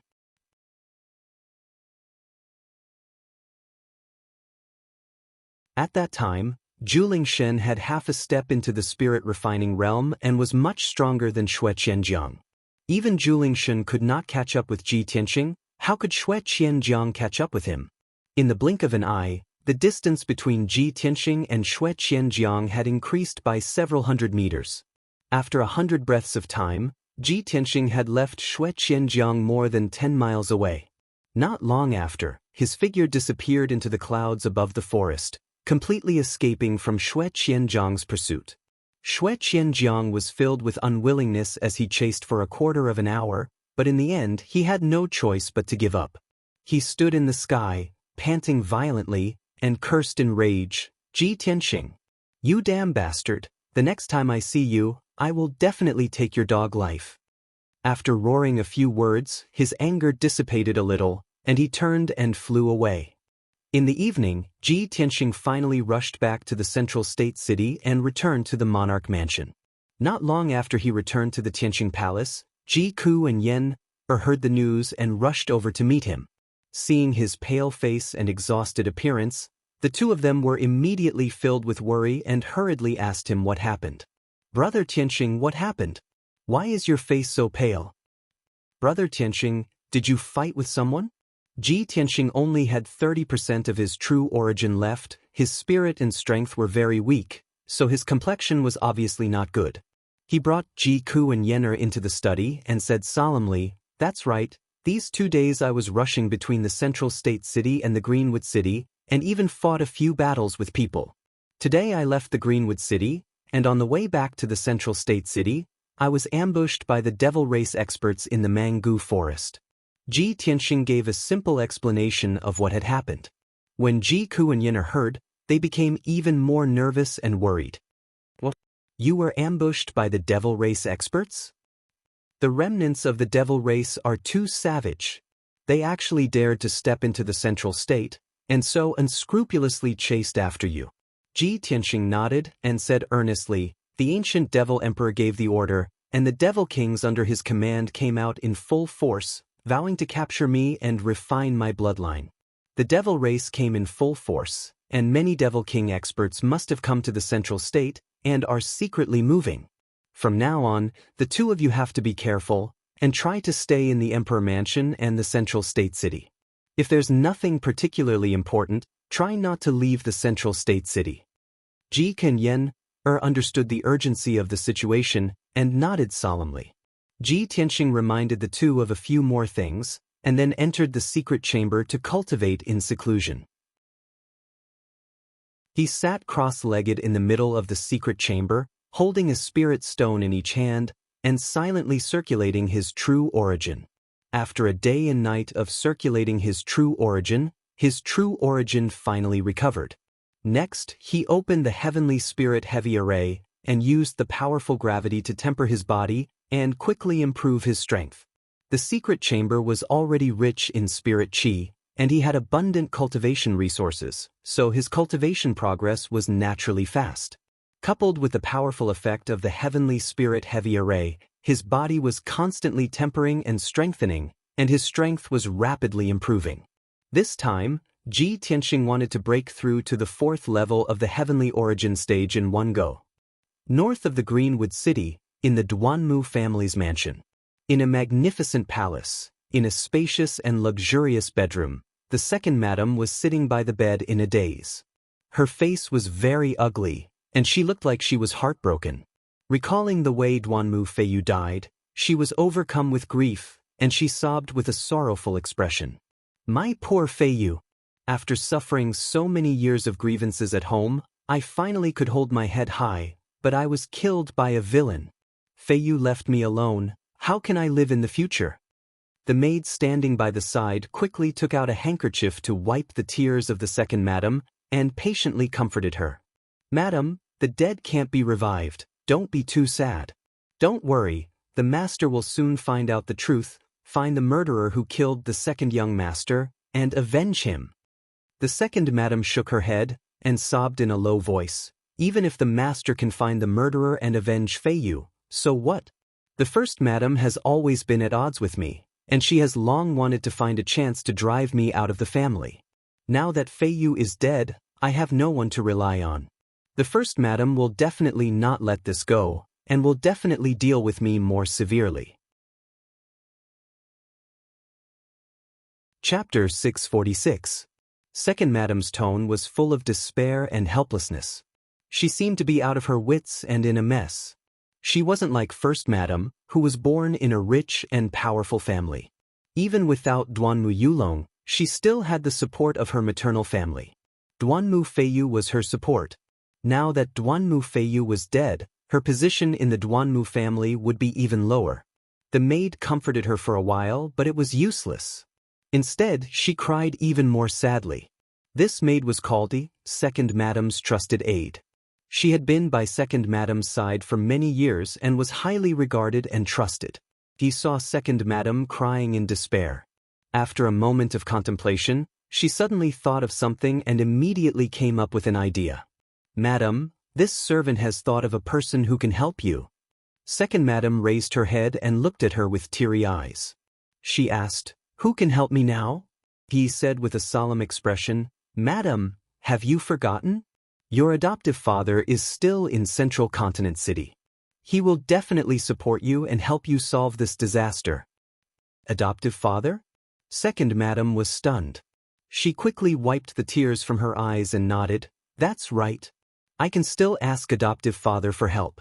Although I have rarely contacted him after marrying into the Duanmu family, he has many tricks. But he has a lot of tricks up his sleeve. He can definitely help me get rid of that bitch. The only person who can threaten me is First Madam. Regardless of whether Feiyu was killed by her or not, she won't let go of this opportunity. I can't just sit and wait for death. I must take this opportunity to take the initiative and topple First Madam as soon as possible. Only then can I get rid of my worries." Second Madam had someone to rely on and her backbone, so she quickly calmed down. She thought for a moment and then had Yi bring a pen and paper. She began to write a letter to adoptive father. After she finished writing the letter, she handed it to Yi and instructed in a serious tone, "Yi, immediately arrange for reliable people to send this letter to the underground ghost city in Central Continent City, as you command." He took the letter and quickly bowed before leaving the room. Second Madam looked out the window with a gloomy expression. A cold light flashed through her eyes. Adoptive father's hands and feet are crippled and his strength is constantly declining. He has been hiding in the underground ghost city like a crazy drunkard, muddling through his days. But after all, he is experienced and good at using all kinds of sinister methods. He can definitely help me get rid of First Madam. Second Madam was only the daughter of a small family back then. Apart from being a bit beautiful and scheming, there wasn't much else that stood out about her. Her adoptive father, Hui Yan, had contributed a lot to her being able to climb up the social ladder and successfully marry into the Duanmu family. Many people in the Duanmu family thought that after Second Madam woke up, she would definitely make a big fuss and cause chaos in the residence. Duanmu Huang and the other elders had already made the necessary preparations. However, in the next 2 days, Second Madam didn't cause any trouble.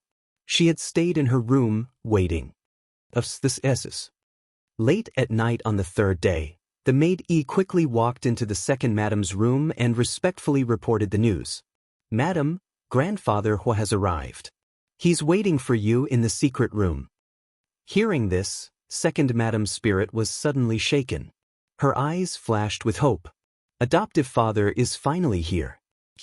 Come with me to the secret room." Second Madam took Yi out of the room. They entered a secret passage that led to the palace's underground and hurried to the secret room for practice.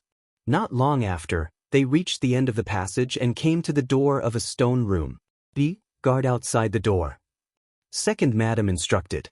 She raised her hand to push open the stone door and entered the dimly lit secret room. This secret room wasn't big. It was only 10 meters in radius. There were many Tianyuan arrays set up inside, which were very hidden and confidential. The secret room was empty. There was only a white jade table and 2 stone stools. As soon as Second Madam entered the secret room, she saw a black figure sitting in front of the stone table. It was an old man in a black robe. He wasn't tall or sturdy. In fact, he looked very thin and weak. His waist was bent, and he looked a little sloppy. Under his loose black robe, it was obvious that he was missing a left arm and a right leg. His long, messy hair covered half of his face. Half of his face was exposed. There were 2 raised scars. In his deeply sunken eye sockets, there was a flickering eye. The black-robed old man sat quietly by the stone table. He was looking down at his right hand. In his skinny palm, there was a finger-long dark red flame snake. It was spiraling and dancing in a lively manner. Second Madam walked to the old man and bowed respectfully. She called out, "Adoptive father." The black-robed old man was her husband, Huiyen. Huiyen didn't look up. He was still staring at the flame snake in his palm. He said in a low and hoarse voice, "Shutong, if I remember correctly, you haven't contacted me for 10 years, right? Could it be that you only think of this old man when you're in trouble?" Hearing this, Second Madam was a little embarrassed. She quickly bowed and explained with a smile, "Adoptive father, you've misunderstood me. Shutong knows that you don't like to deal with people. You just want to spend your days in peace, so Shutong doesn't dare to disturb you." Without waiting for Second Madam to finish speaking, Huiyen interrupted her and said in a low voice, "No need to explain. If I blame you, I wouldn't have come today." Hearing this, Second Madam was relieved. She quickly asked, "Adoptive father, does that mean you agree?" Huiyen said in a calm and indifferent tone, "Of course. I can help you deal with First Madam and help you secure your position as Madam. However, I also need you to do something for me." Second Madam nodded without hesitation and said, "Don't worry, adoptive father. As long as it's within Shutong's power, I won't refuse." Huiyen turned over his palm. The flame snake in his palm disappeared and was replaced by a scroll. He put the scroll on the stone table and said to Second Madam, "Adoptive father has always wanted to deal with an old matter. Now, there's finally some progress. The person in the portrait has come to Zhongzhou City. You have to find a way to find this person and capture him for me." Second Madam hurriedly reached out to pick up the scroll and unfurled it. When she saw the person in the portrait, she was immediately stunned. That was because the person in the portrait was a little boy who was a little over 10 years old. Although the boy was young, he was very handsome. There was a majestic aura between his eyebrows. It was obvious that he came from a noble background. Moreover, although he was a human youth, he had long dark red hair. There was also a red flame mark on his forehead. It was quite exotic. Although Second Madam was puzzled, she didn't say anything. She stared at the portrait for a moment, then solemnly put away the scroll. Chapter 647. 6 days passed in the blink of an eye. It was early in the morning and the monarch's residence was as peaceful as ever. To the southeast of the mountain range, there was a mirror-like lake with a radius of 100 miles. It was Graceful Cloud Lake. The lake was surrounded by mountains and was shrouded in clouds. The lake water was so clear that one could see the bottom. It contained strands of 5-colored spirit energy that refracted colorful lights, making it seem like a dream. This lake was one of the scenic spots in the monarch's residence. Although Graceful Cloud Lake's location was a bit remote, there were always people with stories who would come here to relax and enjoy the scenery. At this moment, under a 1,000-year-old tree by the lake, there stood a beautiful woman in a long green dress. She was tall and graceful, with a pure and beautiful face. Although she didn't wear any makeup or jewelry, it couldn't hide her natural beauty. Moreover, she had an innate noble and demure temperament, like an orchid in an empty valley, quiet and fragrant. She was Ansuin, who had just become a heavenly consort not long ago. Ansuin stood under the ancient tree, her clear eyes staring at the sparkling lake. Her expression was as calm as water, but there was a hint of worry between her brows. A gentle breeze blew against her face, causing her long hair to sway and dance gently. However, this beautiful lake couldn't dispel the melancholy in her eyes or the melancholy in her heart. And the person who could make her feel melancholy was her lover, her current husband, the Son of Heaven, Long Yunxiao. The imperial court had already held a grand wedding for her and the Son of Heaven, and had even invited all the powerful cultivators of the human race to attend the ceremony. Now that she was a well-known heavenly consort, all the women in the world were envious of her. After the wedding, the Son of Heaven even brought her into the monarch's residence. She wasn't the imperial son, but she was able to live and cultivate in the monarch's residence as a heavenly consort. It was a most fortunate thing and an honor for her. She ought to be happy and proud. But now, she couldn't feel happy at all. When the Son of Heaven chose her as his heavenly consort, she had a premonition that she would become the heavenly consort who was closest to others, but farthest from others. Now, her premonition had finally come true.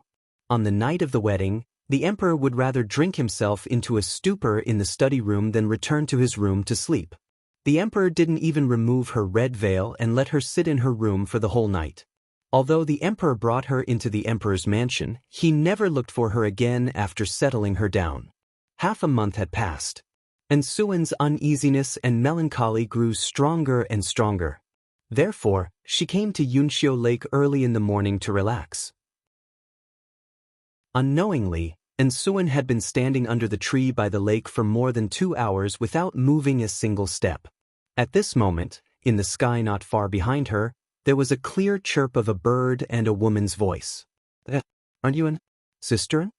This crisp female voice broke the tranquility of the lakeside. And Suwen snapped out of her daze and turned her head to look behind her. She saw a spiritual bird with pure white feathers flying towards her. Standing on the back of the spirit bird was a woman wearing a long dress, a jade crown, and a golden hairpin. That woman was about 18 or 19 years old. She had a graceful figure and a beautiful face. Compared to Suwen, she wasn't inferior. The only difference was that their temperaments were different.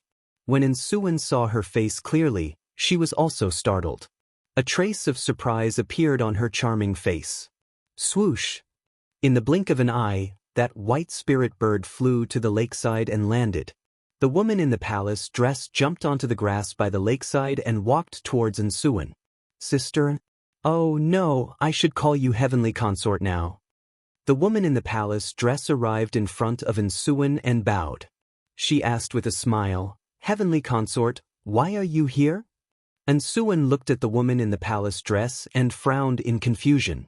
She asked, "Huixin, why are you in the emperor's mansion?" Without a doubt, the woman in the palace dress was Lan Huixin. She saw that Suwen's expression was strange and seemed to be deeply worried. She asked with concern, "Heavenly consort, you just got married to the emperor. This is a joyous occasion for the whole world to celebrate. You don't seem to be happy. Could it be that something happened?" When Suwen heard Lan Huixin's words, her lips curled into a self-mocking smile. She shook her head lightly and said, "Little sister Huixin, don't call me heavenly consort. You should just call me sister." And Lan Huixin widened her eyes slightly and revealed a puzzled expression. "Sister, and what's wrong? Could it be that you and the emperor quarreled?" And Suwen shook her head again and said calmly, "The emperor is incomparably honorable. He's also my husband. How could I quarrel with him?" Lan Huixin revealed a concerned expression and pretended to be worried. She said, "Sisterin, you must have something on your mind for you to come to Yunxiu Lake alone to relax. If you don't mind, why don't you tell little sister about it? Perhaps you'll feel better after you say it." And Suwen was indeed feeling depressed. She couldn't find anyone to talk to. At this moment, she saw that Lan Huixin was full of concern. After hesitating for a moment, she nodded and said, "Thank you for your concern, little sister. It's just that I've been alone for too long and that's why I'm feeling depressed. Everyone knows that a heavenly concubine has an honorable status. To be able to live together with the emperor is a marriage that's cultivated over 3 lifetimes. However, the world doesn't know that when you love someone without any reservations, but that person treats you like a dispensable decoration, what kind of situation and feeling is that?" And Suwen opened up her heart and slowly told Lan Huixin the words that had been bottled up in her heart for a long time. Lan Huixin listened quietly and comforted her from time to time. She appeared to be very gentle and kind. She was also quite concerned about Suwen. However, Suwen didn't notice that in the depths of Lan Huixin's eyes, there was a hint of a sneer that was gloating over Suwen's misfortune. The more Suwen was ignored, the more depressed she felt. Lan Huixin, on the other hand, became happier and more relieved. Compared to Yun Yao, Lan Huixin hated Suwen even more. After all, Suwen became a heavenly concubine and snatched away the position that she yearned for even in her dreams. After a long time, Suwen finally finished speaking the words in her heart and vented her depression. Only then did she calm down. She turned her head to look at Lan Huixin and said with a sincere expression, "Younger sister Huixin, thank you for accompanying me to relax and listen to me nag about these things." Lan Huixin hurriedly waved her hands and said, "Older sister, you're too polite. Actually, I can't help you much. This is a matter of your relationship with the emperor. If you want to untie the knot in your heart, you must muster up the courage to speak to the emperor clearly. After all, you're now a legitimate heavenly concubine. You don't have to swallow your anger and compromise like this anymore." And Suan shook her head slightly and said with a bitter smile, "I actually want to have a good talk with the emperor and let him understand my feelings. However, ever since I entered the monarch estate, I haven't seen him again. Every time I go to find him, the guards say that he's in closed-door cultivation." Hearing this, Lan Huixin immediately frowned and said doubtfully, "That's impossible. In this half a month, I've already seen the emperor several times." Chapter 648. However, Lan Huixin quickly stopped halfway through her sentence and did not continue speaking. When Suan heard this, her body trembled and her face turned pale. Her emotions, which she had finally managed to calm down, were instantly thrown into chaos. She only felt a sharp pain in her heart, as if it had been stabbed by a sword. It was so painful that she couldn't breathe. When Lan Huixin saw her reaction, she hurriedly waved her small hands and explained anxiously, "Big sister, I didn't say anything just now. Don't take it to heart." And Suan's heart had already been stabbed by a sword. How could she not take it to heart? She took a deep breath and suppressed the pain in her heart. She tried her best to remain calm and asked, "Little sister Huixin, is what you said just now true? Why does the Son of Heaven visit Yunyao every 2 or 3 days? How do you know?" Lan Huixin pretended to be hesitant and remained silent. She looked like she wanted to say something but stopped herself. And Suan patiently asked, "Little sister Huixin, the Son of Heaven is infatuated with Yunyao. This is something everyone knows. You don't have to worry about it. There's no harm in saying it." Lan Huixin nodded and said with a serious expression, "I was able to enter the monarch estate because I was saved by Yunyao. I stayed by her side as a female official and managed the maids in Yunyao's palace. I know very well who goes in and out of Yunyao's palace every day.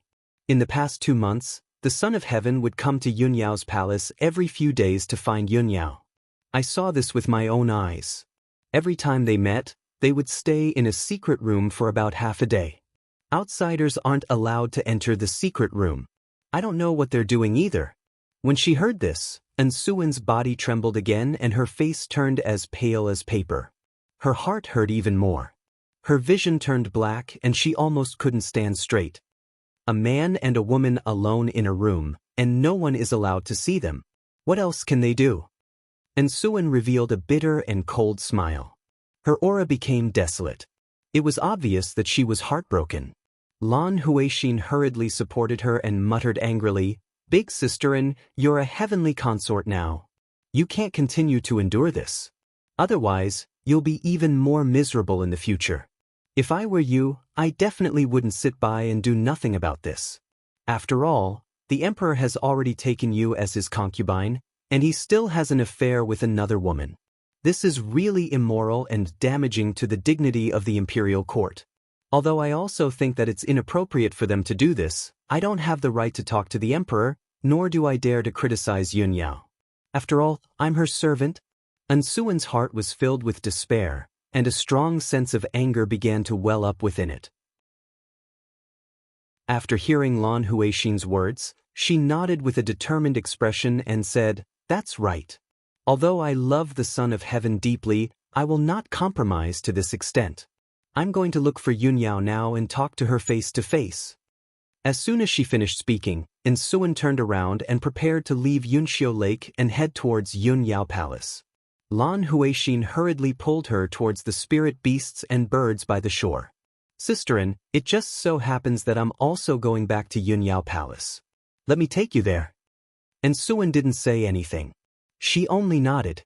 Soon after, the two of them left Yunxiu Lake on the spirit beasts and flew towards Yunyao Palace. About an hour later, the spirit beasts and birds landed outside Yunyao Palace. After the two of them landed, Lan Huixin hurriedly instructed Ensuan, "Sisterin, I'm going back to the palace first. Come visit me later. If Yun Yao asks, you mustn't say that I told her. I'm now her official. If she finds out that I told you these things, she definitely won't let me off." Ensuan nodded with a solemn expression and said, "Sister Huixin, don't worry. I'm already very grateful that you're willing to tell me these things. Of course, I'll keep it a secret for you." Lan Huixin was finally relieved. She stepped through the gates of Yun Yao Palace and returned to the palace. Ensuan stood outside the palace for about a quarter of an hour. Then, she walked up to the main gate and informed the guards of her purpose for coming. "Go report to Miss Yun Yao. Tell her that Heavenly Consort Ensuan has come to visit and wants to talk to her face to face. Heavenly Consort, please wait here for a moment." The guards bowed and hurriedly entered the palace to report the news. Ensuan stood outside the gates and waited patiently. Not long after, the guards returned and led her into Yun Yao Palace. They walked towards the reception hall. When she entered the hall, she saw that Yun Yao was already sitting at the head of the table. Yun Yao was looking at her with a calm expression. Yun Yao didn't know that Heavenly Consort was coming. "Please excuse me for not going out to meet you." Yun Yao stood up and bowed when she saw Ensuan enter the hall. She then instructed the maid beside her, "Prepare a seat for Heavenly Consort and serve her tea." Ensuan walked into the hall and stood still.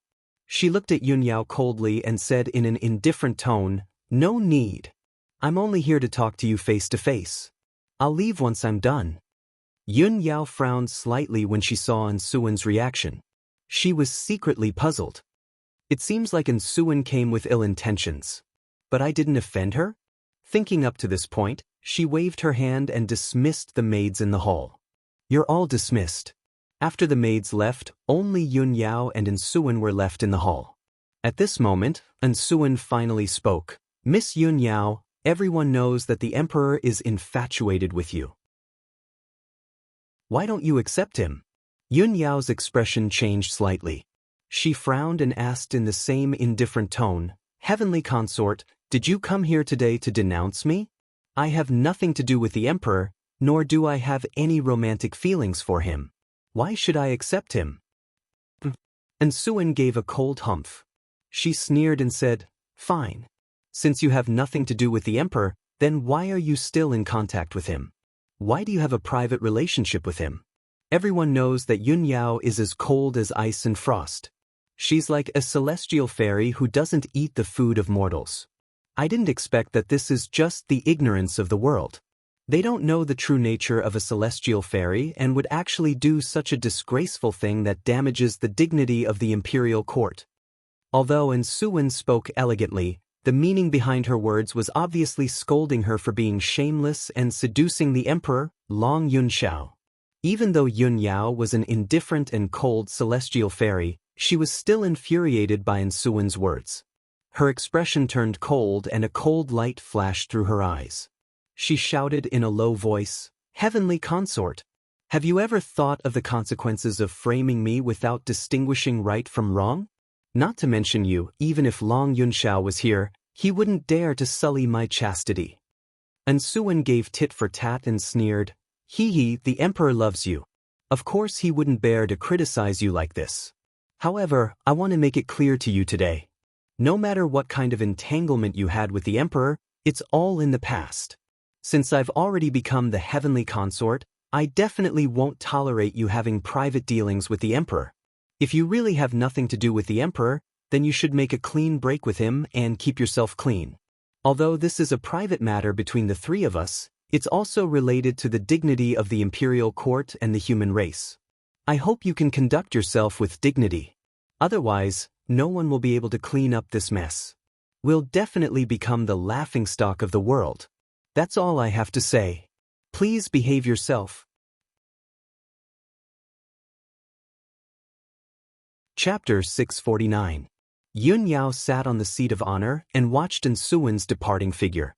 Her brows were tightly furrowed, and her eyes were filled with anger. Early in the morning, Ensuan came to Yun Yao Palace to look for her and scolded her to her face. She even gave her a warning.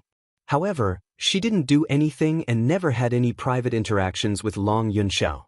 Suwen's words were completely baffling to her, and she felt incomparably wronged. What the hell was this? Yun Yao was so angry that she couldn't breathe properly. She sat on the throne for a long time before she finally calmed down. 15 minutes later, she suppressed her anger. Her expression and temperament returned to normal, and she became as cold as ice again. She stood up and walked out of the main hall, about to leave Yun Yao Palace. When she walked out of the main hall, she happened to meet the female official, Lan Huixin. Lan Huixin saw that her aura was cold and her expression was indifferent. She quickly went up to her and asked with concern, "Big Sister Yun, what happened? Where are you going?" Yun Yao glanced at her and said calmly, "It's nothing. I'm going to Tianxing Palace to discuss some important matters with Imperial Prince Tianxing. No matter who comes to visit today, they will all be rejected." After saying that, she rode her spirit crane into the sky and rushed towards Tianxing Palace. Lan Huixin stood at the entrance of the main hall and watched the spirit crane fly into the distance. Her lips curled into a sneer. "After being scolded by that silly woman and Suen, you're going to complain to Ji Tianxing with a heart full of grievances? I'd like to see if Suen can still keep her position as heavenly consort after the three of you make a fuss." When Yun Yao arrived at Tianxing Palace, it was already close to noon. The guards guarding Tianxing Palace's entrance were very familiar with her. When they saw her, they immediately opened the door to welcome her. The guards led Yun Yao into Tianxing Palace. They didn't go to the reception hall and went straight to Ji Tianxing's study. Not long after Yun Yao waited in the study, Ji Tianxing rushed over after hearing the news. When Ji Tianxing stepped into the study, Yun Yao's eyes stared at him. She carefully sized him up and immediately revealed a look of surprise. Although Ji Tianxing was dressed as usual, wearing a white robe with cloud patterns and a clear jade belt around his waist, he appeared to be in high spirits and extraordinarily handsome. However, Yun Yao could clearly feel that Ji Tianxing's aura had become even more domineering and fierce. It seemed that his power had improved again. At this moment, Ji Tianxing walked over and sat down in front of her. He smiled and asked, "Yao Yao, what are you looking at? It's only been a few days and you don't recognize me anymore?" Yun Yao ignored his teasing and asked seriously, "Tianxing, I haven't seen you for a few days. It seems that your cultivation has made a breakthrough again?" Ji Tianxing nodded and said with a smile, "That's right. On my way back from Azurewood City, I was ambushed by 2 Devil King powerhouses. After I came back, I went into seclusion to cultivate. After 6 days and 6 nights of seclusion, I finally broke through to the 4th level of Sky Origin stage." Hearing this, Yun Yao was shocked. She praised with a complicated tone, "It's only been 2 months since you broke through to the 3rd level of Sky Origin stage. Tianxing, the speed of your growth is really unprecedented in the past and will never be surpassed." Although Ji Tianxing accidentally created another miracle, which made his sweetheart shocked and praised him, he wasn't arrogant. However, he wasn't arrogant and complacent. He calmly explained, "Yao Yao, you know how powerful the Sword God is. I have the bloodline of Kenshin, so my cultivation speed is much faster than ordinary geniuses. For me, there is no bottleneck from the 1st level to the 9th level. It's a smooth journey. Only when I break through a level, I will encounter a bottleneck and spend more time." Luckily, Yun Yao and Ji Tianxing had known each other for a long time. She had seen him turn from a useless young master to a peerless genius. She was shocked by Ji Tianxing too many times. She had gradually gotten used to his monstrous talent and the miracles he created. The two chatted for a while. Ji Tianxing asked seriously, "Yao Yao, why did you come to see me?" Yun Yao said seriously, "This morning, someone from the Hidden Cloud Pavilion reported to me that they found out about the Duanmu clan. I don't know what happened to the Duanmu clan. The First Lady couldn't bear the pain of losing her son. She suddenly lost her mind and stabbed Duanmu Huang. She was locked up in the clan's forbidden area. The position of the First Lady of the Duanmu clan is vacant. The clan has been in a bit of chaos recently. It's not peaceful." When Ji Tianxing heard the news, he was stunned for a moment before he revealed a playful smile. Duanmu Yulong has been dead for 3 months. If the First Lady couldn't bear the pain of losing her son, she would have gone crazy long ago. How could she only go crazy now? It seems that the Duanmu clan has started to fight among themselves. The First Lady obviously lost. Yun Yao nodded and said, "That's right. The more they fight among themselves, the more advantageous it is for us. The internal strife will gradually weaken the Duanmu clan's power. It will also make Duanmu Huang busy and unable to deal with our plan." Ji Tianxing pondered for a moment. Then, he said seriously, "Let's wait and see. Let them fight among themselves. Yao Yao, tell the Hidden Cloud Pavilion to keep an eye on the Duanmu clan. If there's any news, tell me as soon as possible. As for the next plan, we'll act according to the situation." The two had just finished discussing business when hurried footsteps were heard outside the study. Then, Ji Ke's voice sounded outside the door. "Big Brother Tianxing, something bad has happened." Ji Tianxing frowned. He waved his hand and released a golden light to open the door. Ji Ke rushed into the study anxiously and quickly said, "Big Brother Tianxing, Yene is missing." Hearing this news, Ji Tianxing and Yun Yao's expressions changed, and they stood up. "Yener's missing? What's going on? Where did he go?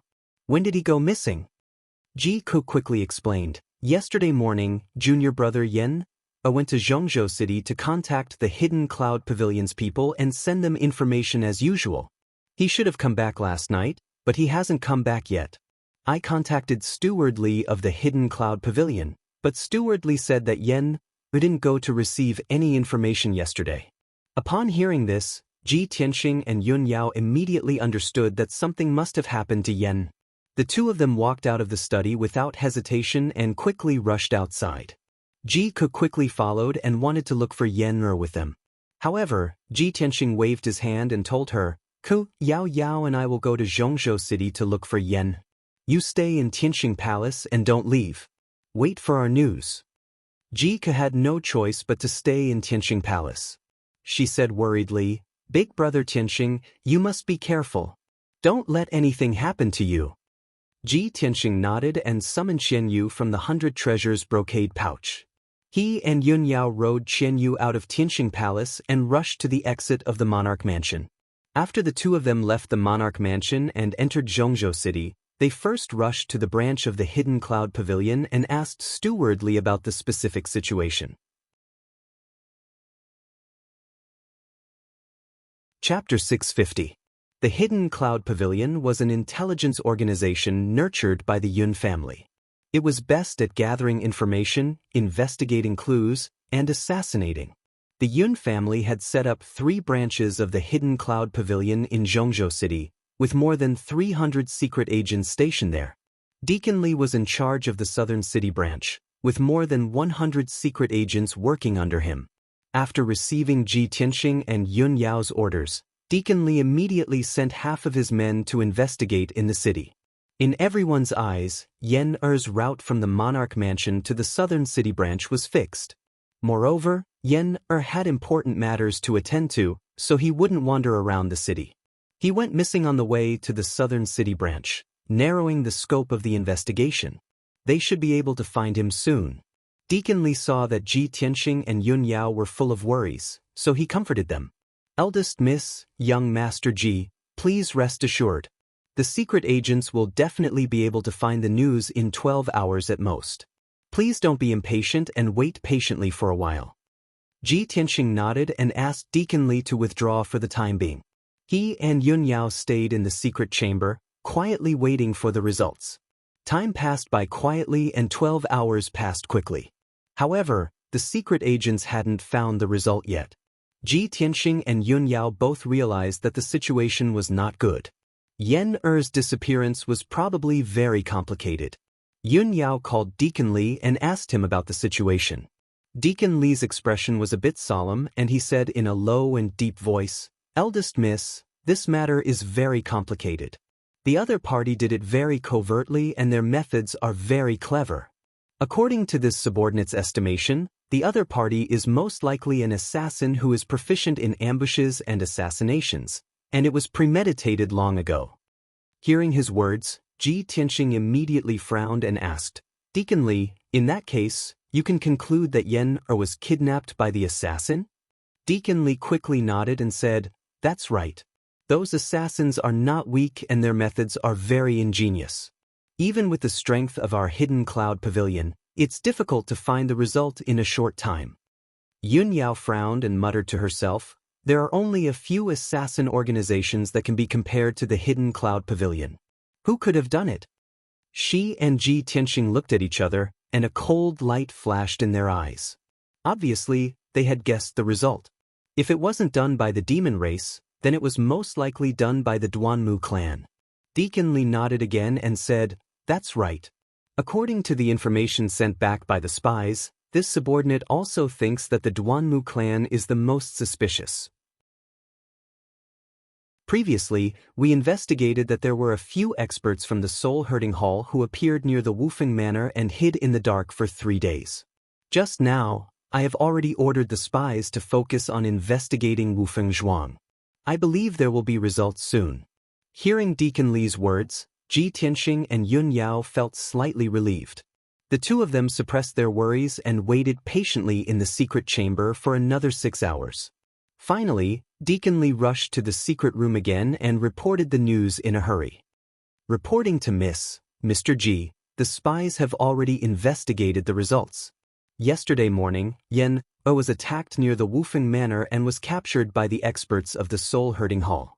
Those experts of the soul-herding hall captured Yen in the Black Cloud Alley and then disappeared completely. Hearing this result, Yun Yao suddenly frowned and asked doubtfully, "Yen was captured in the Black Cloud Alley? Why did the people of the soul-herding hall go there?" Deacon Li shook his head with a dignified expression. "This subordinate doesn't know, but this subordinate has sent people into the underground dark city and is doing his best to investigate." When Ji Tianxing heard the two unfamiliar names Black Cloud Alley and Underground Dark City, he immediately showed a puzzled expression.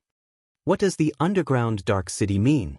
Yun Yao motioned Deacon Li to retreat and patiently explained to Ji Tianxing, "Tianxing, you just came to Zhongzhou City not long ago and have been busy with cultivation, so you haven't heard of the Underground Dark City. The Underground Dark City is a dark underground city hidden under the surface of Zhongzhou City. Speaking of the origin of this underground dark city, it has to be traced back to the ancient times. At that time, the demon army swept the world and almost occupied the entire continent. The demon army besieged Zhongzhou City. The experts of the human race, demon race and water race fought desperately and launched an earth-shattering war. In that earth-shattering war, more than half of Zhongzhou City was destroyed and turned into a dilapidated city. The earth in a radius of hundreds of miles turned into an abyss. The remaining half of Zhongzhou City also sank into the abyss and was swallowed by the darkness. Many years later, the demon army was defeated by the alliance of various races and retreated to the northern desert. They retreated and recuperated. The monarch mansion built this Zhongzhou City on the abyss and let Zhongzhou return to peace and tranquility. After listening to Yun Yao's explanation, Ji Tianxing nodded and said, "So that's how it is. Now under this Zhongzhou City, there is an abandoned ancient city from the ancient times. However, thousands of years have passed. Didn't that underground abandoned ancient city turn into ruins long ago?" Yun Yao shook her head lightly and explained, "In the ancient times, although that ancient city was not as prosperous as today's Zhongzhou City, it was still the most majestic city under the heavens. Although more than half of that ancient city was destroyed and sunk deep underground, many ancient buildings were still preserved and there were many broken formations protecting it. So far, the abandoned ancient city was still preserved. Many martial artists from all walks of life lived there, and there were also many evil people hiding there. That abandoned ancient city became a place to hide evil. It was full of darkness and murderous aura, so it was called the Underground Dark City. There are several entrances to the Underground Dark City. Black Cloud Alley is one of the entrances." Ji Tianxing roughly understood what kind of place the Underground Dark City was. He asked with a grave expression, "Since the Underground Dark City is so dark and violent, Yen was captured by Soul Shepherd Hall's people. His situation must be very dangerous. However, Why didn't Soul Shepherd Hall's people take him back to Duanmu family's Qingmu city, but instead to the underground Dark City? Yun Yao frowned and thought for a moment. She said in a low voice, Duanmu family controls half of the medicine business in the Zhongzhou continent. Of course, their power has penetrated the underground Dark City. I remember that Duanmu family has a shadow palace in the underground Dark City. It specializes in selling and trading some materials and poisons that are strictly prohibited by the imperial court. Hearing this, Ji Tianxing's eyes flashed with a cold light. He said in a cold voice, So, Yen Yi is likely to be captured to the Shadow Palace? What are we waiting for? Let's enter the underground Dark City now and go to the Shadow Palace to rescue Yen. Yun Yao shook her head gently and said, Tianxing, don't be impatient. Let's wait for the news from the Hidden Cloud Pavilion first. The two continued to wait. Very quickly, another 6 hours passed. So far, the two had been waiting for a whole day. Deacon Li entered the secret room again and reported respectfully, Young Miss, Young Master Ji, the spies have investigated clearly. Yen was indeed captured to the underground Dark City. He was taken into a dilapidated manor and never appeared again.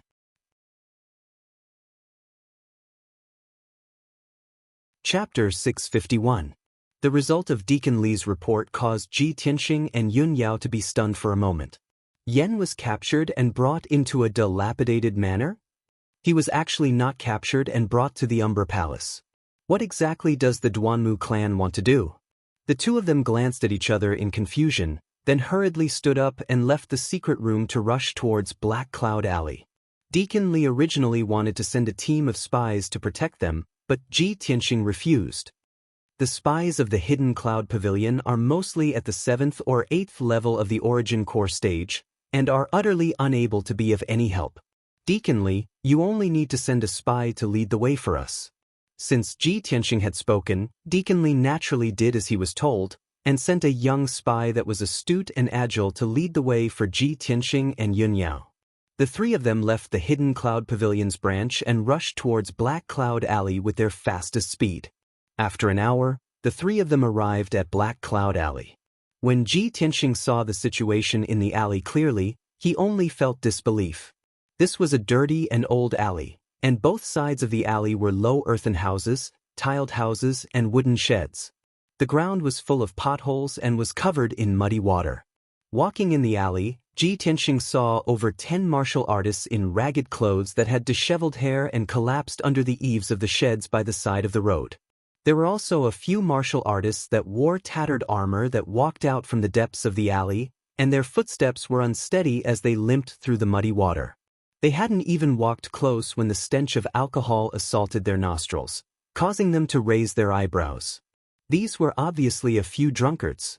Ji Tianxing found it hard to believe that there was actually such a dirty, disorderly, and vile alley in the flourishing central continent city. If it wasn't for Yun Yao telling him that the depths of Black Cloud Alley was the entrance to the underground city, he would truly suspect that he had entered the slums. The three of them calmly and quietly passed through the alley, and after walking for over 1,000 meters, they arrived at the end of Black Cloud Alley. Before them was a low and old house, and the dilapidated door was dyed with dark red bloodstains. There were 2 huge red lanterns hanging at the door, which were still lit with a dim yellow light. Ji Tianxing walked into the house, past the fake mountains and pond in the courtyard, and arrived at the dimly lit hall. A stooped old man in a black robe with white hair and beard silently appeared behind the three of them. "Young man, this is not a place you should be." A low and hoarse voice rang out. It contained an eerie ghostly aura, causing people to feel a chill down their backs. Ji Tianxing turned his head and couldn't help but frown when he saw the appearance of the black-robed old man. The black-robed old man was hunched over. His face was pale and bloodless. He was missing an eye, and there were several hideous sword wounds. His ears were also bald, as if they had been shaved off. Such a stooped old man with skin as dry as tree bark and a terrifying face looked like a mummy that had crawled out of a grave. However, Yun Yao had told Ji Tianxing that this black-robed old man was the legendary ghost servant, one of the gatekeepers of the Dark City. No one knew the ghost servant's cultivation level.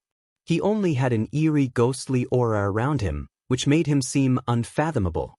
However, even a Sky Origin Stage 6 or 7 powerhouse wouldn't dare to act rashly in front of the ghost servant.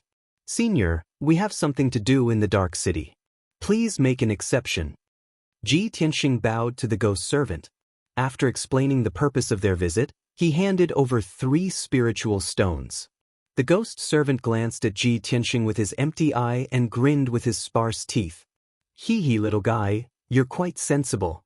He reached out his shriveled hand and took the 3 spiritual stones and put them into his interspatial ring. Then he led Ji Tianxing and the other 2 out of the hall and walked into a dark secret room. On the floor of the secret room, there was an extremely complicated and mysterious array. When the ghost servant opened the array, an underground passage appeared on the ground. The entrance of the cave was dark and cold. It was obviously leading to the Dark City. Ji Tianxing, Yun Yao, and the young secret agent entered the underground passage one by one. They walked along the dark and cold passage and went underground. The passage was winding and it was unknown how far it went underground. Until 2 hours later, when a bridge appeared in front of the passage, there was some light in the surroundings. Ji Tianxing walked to the dark stone bridge and looked around. He couldn't help but reveal a surprised expression. Under his feet was a black arch bridge that was hundreds of meters long. Under the bridge was a large river that was hundreds of meters wide. In the river, there was turbulent black water flowing endlessly, making a rumbling sound. Above his head was a dome that was thousands of meters high. That was the rock layer under the continent's central city. In the distance, there was an empty and dark sky. A dark red moon was floating in the sky, sprinkling down a dim light red light. The earth in the distance was very desolate. There were collapsed city walls, attics and halls, collapsed houses, and huge statues half hidden in the mud. The various scenes that he saw all showed how glorious this abandoned ancient city used to be. Ji Tianxing stood on the arch bridge and looked for a while. Then he crossed the stone bridge. Under the guidance of the young secret agent, he walked into the depths of the Dark City. Along the way, he saw the dilapidated palaces and pavilions in all directions. There were mysterious martial artists coming in and out. Most people acted alone, wearing a wide robe and a cloak that covered their face, hiding their true face. Even if they didn't wear a cloak, they would wear a mask. Everyone was in a hurry and never talked to strangers. Inside those ruined buildings, there were many places for people to trade and sell their wares. While hurrying, Yun Yao said to Ji Tianxing with spiritual sense sound transmission, "Tianxing, although the Dark City is gloomy and terrible, full of darkness and violence, there are many experts here. It can be said that there are crouching tigers and hidden dragons. You have to be careful here. Although it is full of a large number of evil and vicious things that are strictly prohibited from circulating, there are also many rare treasures. Some rare treasures often appear. The experts of the major forces in Zhongzhou City will also change their appearance and quietly come here to fish for treasures, or to buy rare materials and so on." On the way, Yun Yao introduced the Dark City to Ji Tianxing in detail. Ji Tianxing remembered her words, thinking that it might be useful in the future. Half an hour later, the young secret agent took the 2 of them to the outside of an ancient and dilapidated manor. This manor covered an area of 2,000 meters. It should have been a magnificent, noble, and illustrious mansion. However, the war in ancient times caused half of the mansion to collapse. Many houses and palaces had collapsed, turning into mud and gravel on the ground, revealing pieces of broken fences and walls. The ground paved with black slabs was cracked with numerous gullies, and many piles of gravel were scattered. The whole manor was silent and dark. There was no light at all, like a lifeless dead land.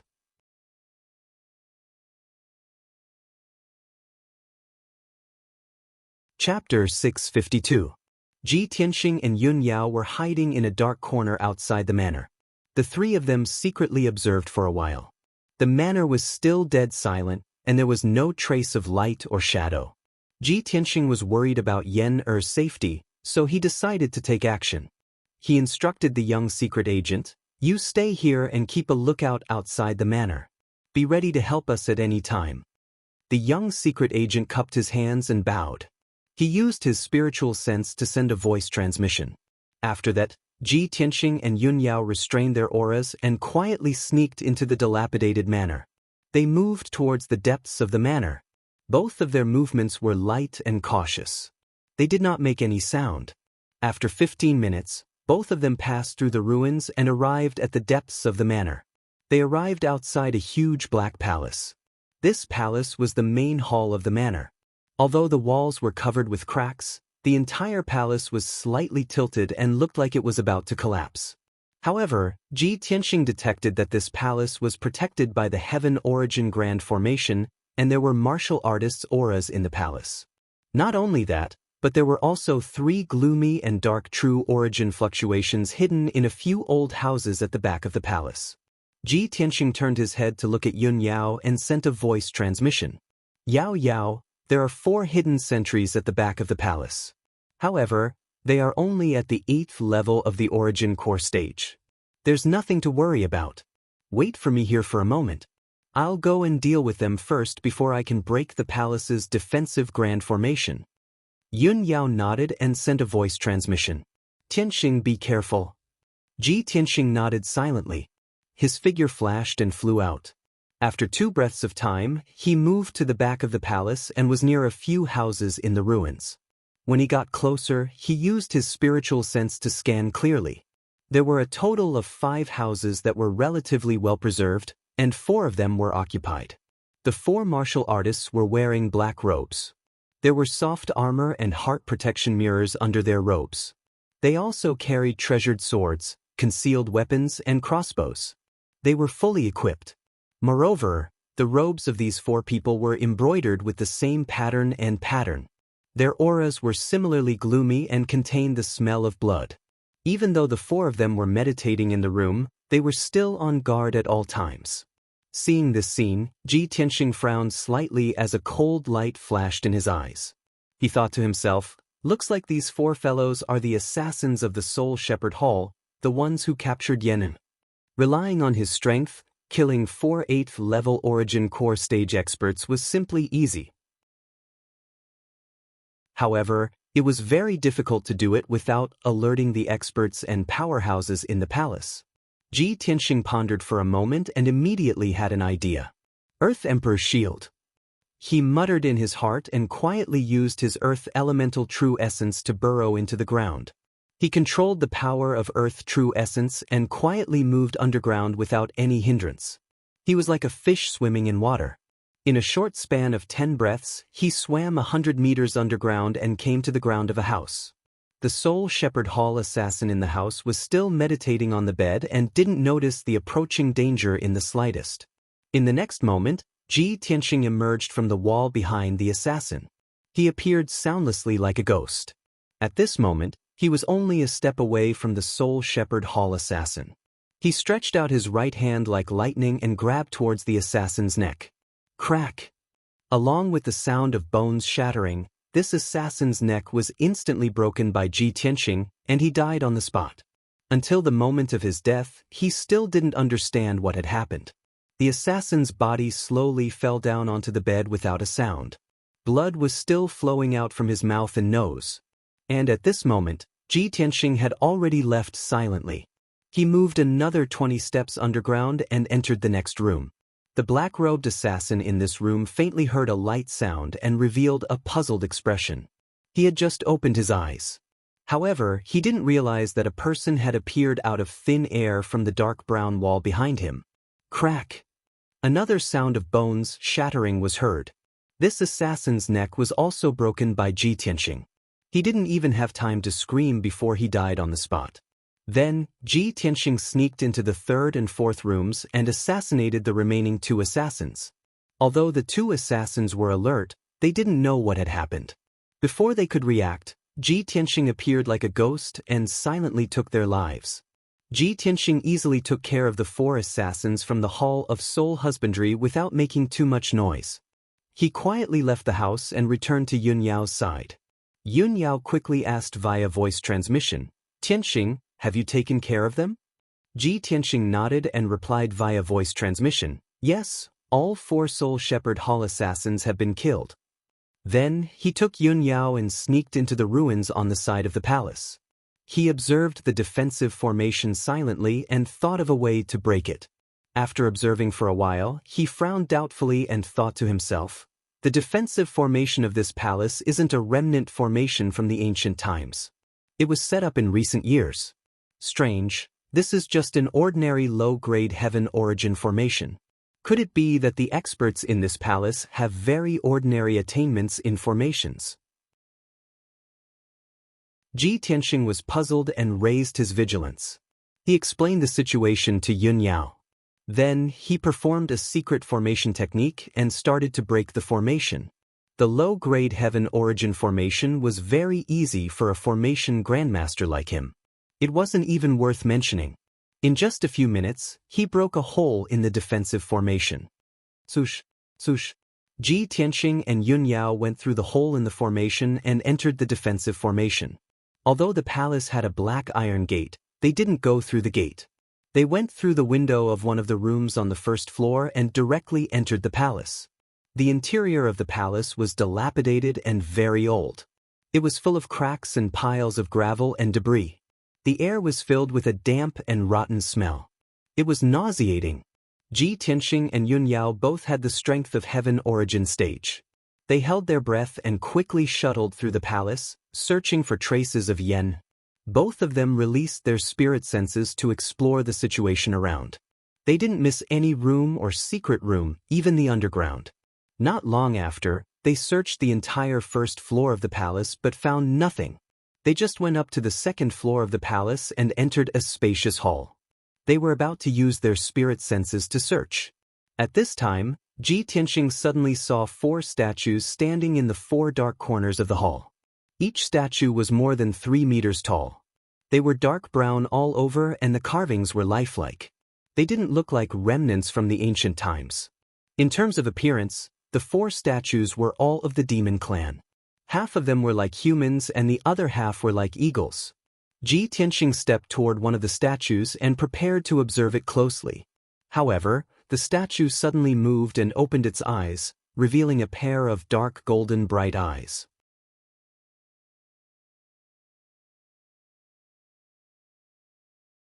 Chapter 653. Ji Tianxing saw that the black stone on the surface of the statue was cracking and falling to the floor. In just a few breaths, the statue completely shattered, revealing a 3-meter-tall harpy with a robust and powerful body. This demon had the head of a human and the body of an eagle. It had the wings and sharp claws of an eagle, but it also had a pair of arms similar to that of a human. It stared down at Ji Tianxing with an evil sneer in its golden eyes. "Human kid, how dare you break into the Wandering Soul's fortress and disturb our sleep? You are courting death." The harpies opened their sharp beaks and spoke the human language with a strange accent. At the same time, the other 3 statues in the corner of the hall cracked and showed 3 harpies with the same fierce vibes. The 4 harpies stared at Ji Tianxing and Yun Yao coldly, slowly approaching the center of the hall. Yun Yao was holding the cold moon sword, standing side by side with Ji Tianxing, looking around alertly. "Tianxing, this is the golden eye winged man. It is fast and powerful. It is good at fighting. It is said that this race was wiped out 1,000 years ago. There are only a few golden eye winged men left. I didn't expect to see 4 of them here." "Golden eye winged men?" Ji Tianxing raised his eyebrows and casually said, "They are just 4 sky origin stage level 2 beasts. What is there to be afraid of?"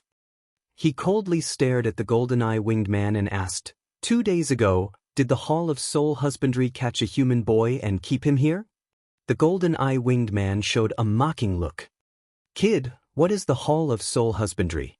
I have never heard of it. As for the human boy, I have eaten him long ago. He was delicious. Since you 2 are here, I'm going to have a good meal today." Although Ji Tianxing could tell that the golden-eyed winged being was lying, he was still enraged. A cold, killing intent flashed in his eyes. "You are courting death." Ji Tianxing shouted and suddenly waved his hand to shoot out a fiery sword light toward the golden-eye winged man, Red Dragon Flash. The 10-meter-long fiery sword light lit up the spacious hall like a fiery dragon. It was about to hit the golden eye-winged man. The golden eye-winged man's pupils shrank. His body was covered with golden light, and he quickly dodged aside. However, no matter how fast he was not as fast as Ji Tianxing's red dragon flash. Bang!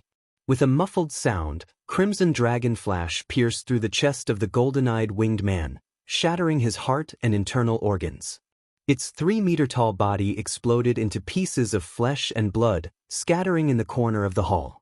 Suddenly, the air smelled blood of the golden eye. The other 3 golden-eyed winged beings were smirking coldly, thinking about how to torture Ji Tianxing and Yun Yao. Suddenly, they saw that their companion had been killed by a sword strike. The 3 of them were stunned, and their golden eyes were filled with horror.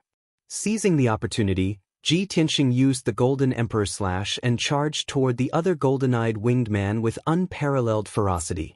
Yun Yao also waved her Cold Moon Sword and used the Heavenly Star 5 swords. She slashed out 5 huge sword lights and attacked the golden eye winged man on the left. The 3 golden eye winged men finally came back to their senses and roared angrily. They flapped their wings and used a secret technique. They shot out sharp blades of light and shadow to block the attacks of the 2 people. The saber lights and sword shadows of the 2 sides clashed fiercely, creating a loud rumbling sound that reverberated in the hall. An incomparably violent shockwave fiercely struck the hall, causing huge cracks to appear on the ground and walls. The entire palace also shook violently. Ji Tianxing's golden eye slash was unstoppable. It cut through all obstacles and hit a golden eye winged man. That golden eye winged man was cut in half by the giant sword. His body and blood scattered on the ground. The remaining 2 golden eye winged men were scared out of their wits by Ji Tianxing's power. They attacked twice symbolically and then retreated in a hurry. They wanted to escape from the hall.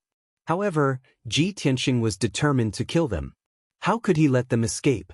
Water split.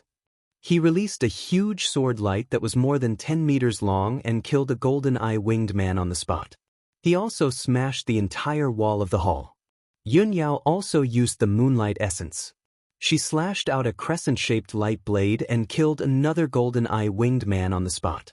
In the blink of an eye, all 4 golden eye winged men were killed. The hall was also torn apart. The whole palace was on the verge of collapse. Huge rocks kept falling down. These 4 golden eye winged men are only guards. There's an even stronger mastermind behind them. They've surely been alarmed now. We have to make the best use of our time and search separately now so as to avoid any mishaps happening to Yen. Ji Tianxing was anxious in his heart and instructed Yun Yao via voice transmission. The 2 of them hurriedly left the damaged hall and moved swiftly like a gust of wind on the 2nd floor of the palace as they released their spiritual sense to search for Yen Er's whereabouts. The 2 of them acted separately and spent 100 breaths of time to search all the 100+ rooms on the 2nd floor of the palace. However, they were unable to find Yen. Thus, the 2 of them hurriedly rushed up to the 3rd floor of the palace. This floor was obviously a secret place of the palace. There were only a mere 10+ rooms and 2 secret rooms. Every room and secret room was extremely spacious. Moreover, a defensive grand formation was set up, and there were even a few human martial artists acting as guards. However, those human martial artists only had a strength at the 8th or 9th level of the origin core stage. Ji Tianxing and Yun Yao used some tricks and only used 3 to 5 moves to instantly kill the guards. After they killed all the guards, the 2 of them hurriedly started searching. The defensive grand formations of the various rooms and secret rooms were capable of obstructing the detection of spiritual sense, causing their searching speed to become extremely slow. Right when the 2 of them were patiently breaking open the formation, Ji Tianxing suddenly sensed that a gloomy and obscure formidable aura was silently fleeing the palace and flying towards the outside. Want to flee? His brows raised as he emitted a cold shout, and then his figure flashed out of the palace and chased out. Swoosh! He transformed into a golden flowing light that smashed open an enormous hole in the palace wall before flying into the dim and lightless night sky.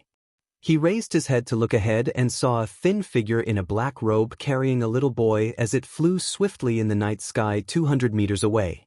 Bastard, Where do you think you're going?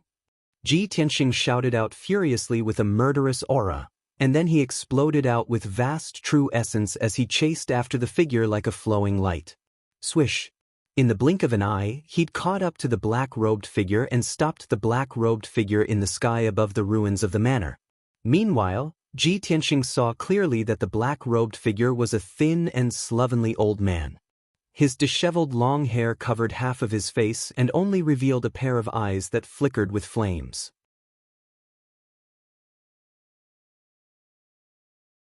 Chapter 654. Yen was in a coma. His breath was very weak, and his handsome face was as pale as paper. His white robe was stained with dark red blood, and there were several obvious wounds on his body, so deep that his bones could be seen. Apparently, Yen had fought fiercely with the assassins of the Hall of Soul before he was captured. At this moment, Yun Yao had also arrived. She stood 100 meters behind the black-robed old man and surrounded him with Ji Tianxing. She also saw Yen, who was seriously injured and unconscious. Her face turned cold as ice.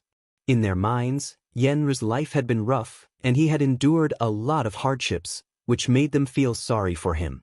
At this moment, when they saw Yen was seriously injured, they were furious, and a strong murderous intent burst out from their bodies.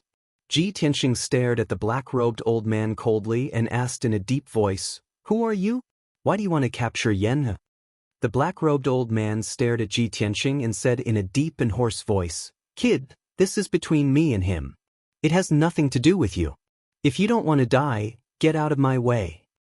Ji Tianxing thought that the black-robed old man had asked the assassins of the Hall of Soul to capture Yen, to deal with him. But he didn't expect that the black-robed old man had a personal grudge against Yen. At this moment, Yun Yao pointed her sword at the black-robed old man and shouted angrily, "Nonsense! Yen is only 11 years old. He has never been in the martial world. How could he be your enemy?" Yen was only 11 years old, while the black-robed old man was old. It was impossible for them to have a grudge against each other. The black-robed old man didn't explain much. His eyes flashed with spiritual fire, and he asked in a deep and cold voice, "It seems that you two are determined to be my enemy. If so, I will fulfill your wish and send you both to heaven." Ji Tianxing's murderous intent burst out from his body. He sneered contemptuously, "You are just an old cripple in the 5th level of Sky Origin stage. How dare you be so arrogant? Hand over my junior, or I will make sure you die without a burial place."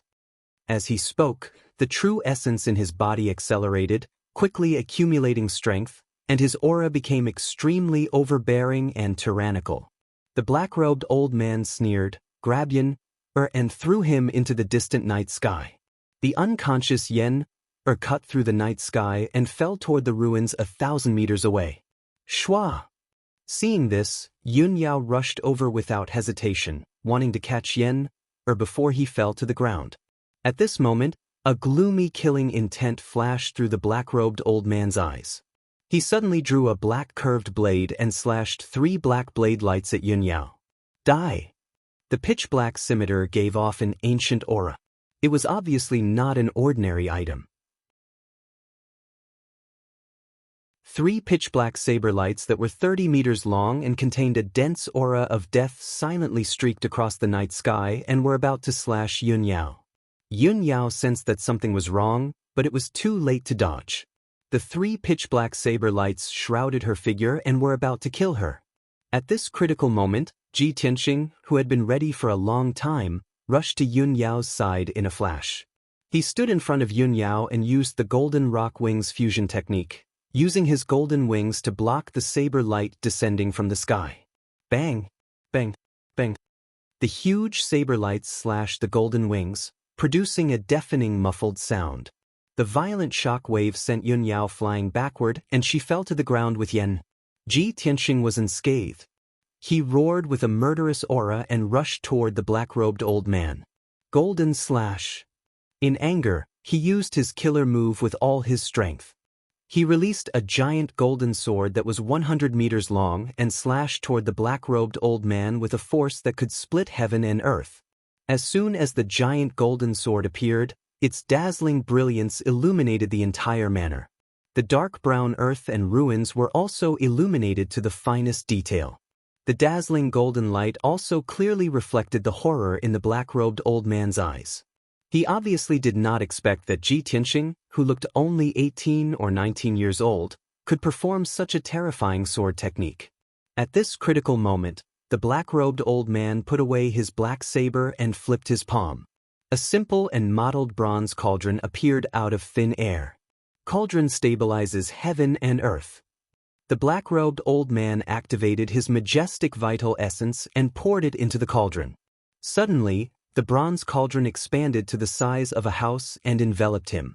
A vigorous and vast aura burst out from the cauldron, causing Ji Tianxing to feel an ancient and boundless aura. Clang! In the earth-shattering sound, the giant golden sword slashed the bronze cauldron. Suddenly, the bronze cauldron fell from the sky and smashed into the dilapidated manor, creating a deep pit with a radius of 1,000 meters. The giant golden sword also exploded with a bang, bursting out a shock wave like a torrent of golden light, sweeping in all directions. The entire manor was destroyed. The broken walls and brick ruins were blasted into dust by the shockwave. Fortunately, Yun Yao had fled the manor with Yen and hid in the ruins a few miles away, blocking the bombardment of the shockwave. In the deep pit, a huge crack appeared on the surface of the bronze cauldron. Raging red flames were constantly emerging from the crack. Ji Tianxing flew above the deep pit and looked down at the bronze cauldron. He was about to perform his unique skill again. Although this bronze cauldron was an ancient treasure, it was a top Tianyuan level treasure and could be called a magic tool. However, this bronze cauldron was too old and dilapidated, and its power was very weak. Ji Tianxing would be able to break the cauldron if he slashed a few more times. At this moment, the cauldron suddenly shrank thousands of times, and the black-robed old man's figure appeared again. He was safe and sound, but his eyes were a little ferocious and crazy.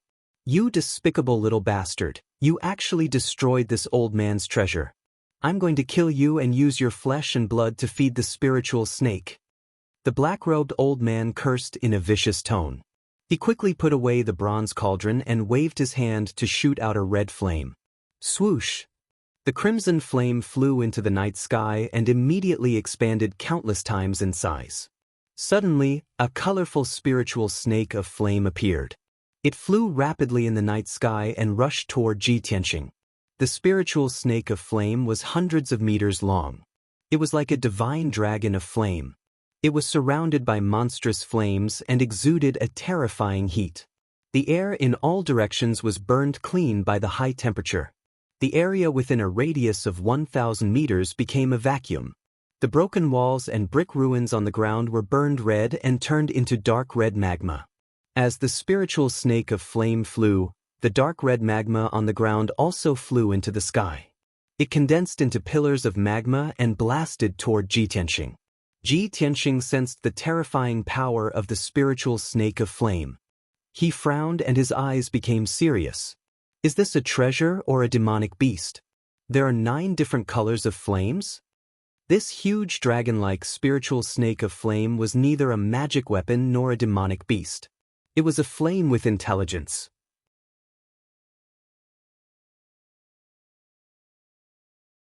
Chapter 655. The 9-flame spiritual snake pierced through the night sky at lightning speed and pounced on Ji Tianxing. Ji Tianxing made a prompt decision to use his ultimate skill. He released black water that blotted out the sky and blasted it toward the 9-flame spiritual snake. Black water rope. The majestic power of the black water condensed into a black water column that was 100 meters long. It was like a dark and cold divine dragon. Water could counter fire. The black water was the essence of the water element and was more powerful. Boom! In the deafening sound, the black water rope and the 9-flame spiritual snake collided and created a shockwave that swept across the sky. The sky was filled with black water and flames of various colors, splashing in all directions. Water and fire were incompatible. The two forces canceled each other out and quickly collapsed. In just 2 breaths, the black water rope collapsed and disappeared completely. The huge 9-flame spiritual snake had also shrunk a few times. It was only a dozen meters long. Even the 9 colored flames that were flickering all over its body had dimmed significantly. However, before Ji Tianxing could heave a sigh of relief, more than 10 dark red magma columns blasted toward him with violent power. Swoosh, swoosh, swoosh. Each pillar of magma was as large as a dragon, containing the power to destroy heaven and earth. Ji Tianxing was surrounded by lava pillars from all directions. There was nowhere for him to hide, and there was no way for him to escape. At this critical moment, he folded his golden wings without hesitation. Golden rock wings fusion. A pair of large golden wings wrapped around him, protecting his body tightly. Boom, boom, boom.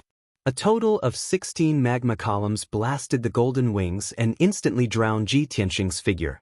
At that moment, flames rose in the sky and magma splashed. It was as if a bright red sun had lit up the sky and lit up the surrounding 10 miles. The black-robed elder widened his eyes and stared at the flames and magma in the sky. His eyes were filled with anticipation. In his opinion, Ji Tianxing would definitely be injured on the spot after being blasted by the magma columns. However, the black-robed elder immediately saw Ji Tianxing's figure when the magma rain fell from the sky. Ji Tianxing was standing in the sky, unscathed.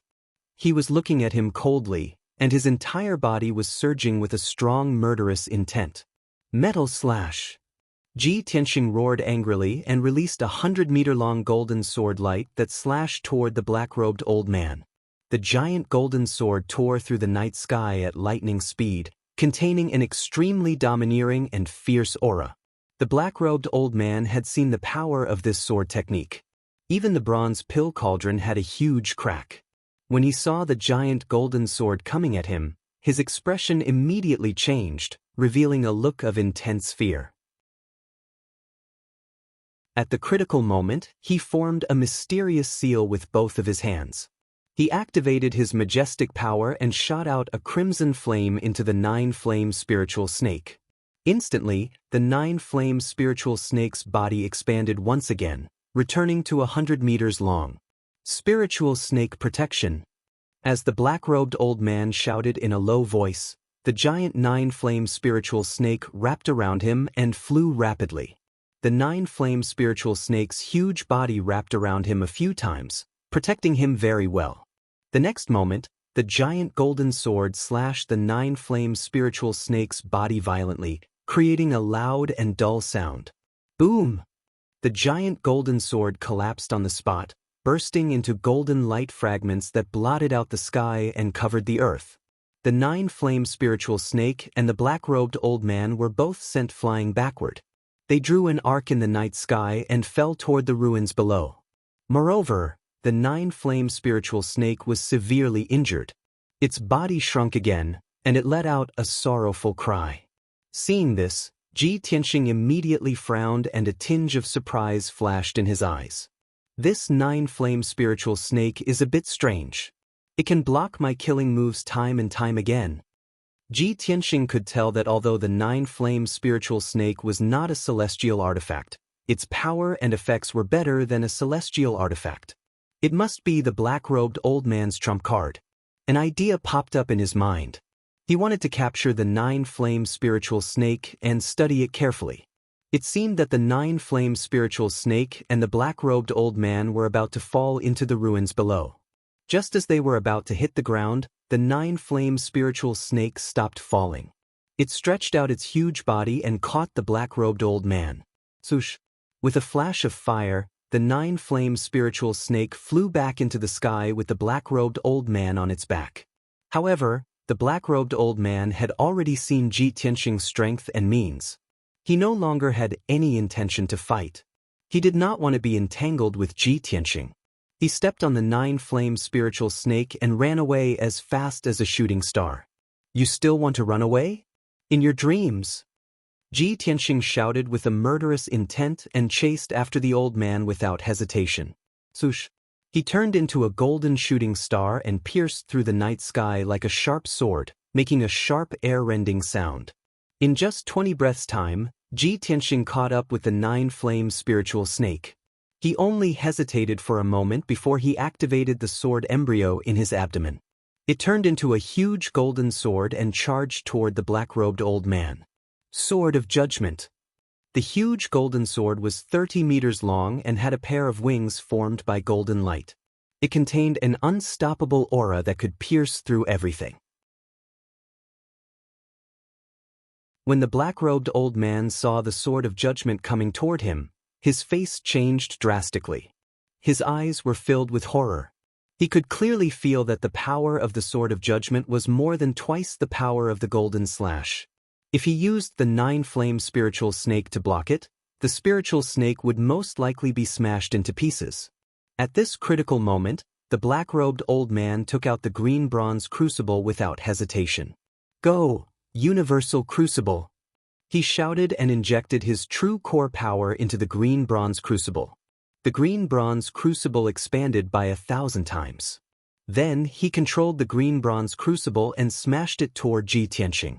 In the next moment, the Sword of Judgment and the green bronze crucible collided in the sky and there was a deafening explosion. Ding!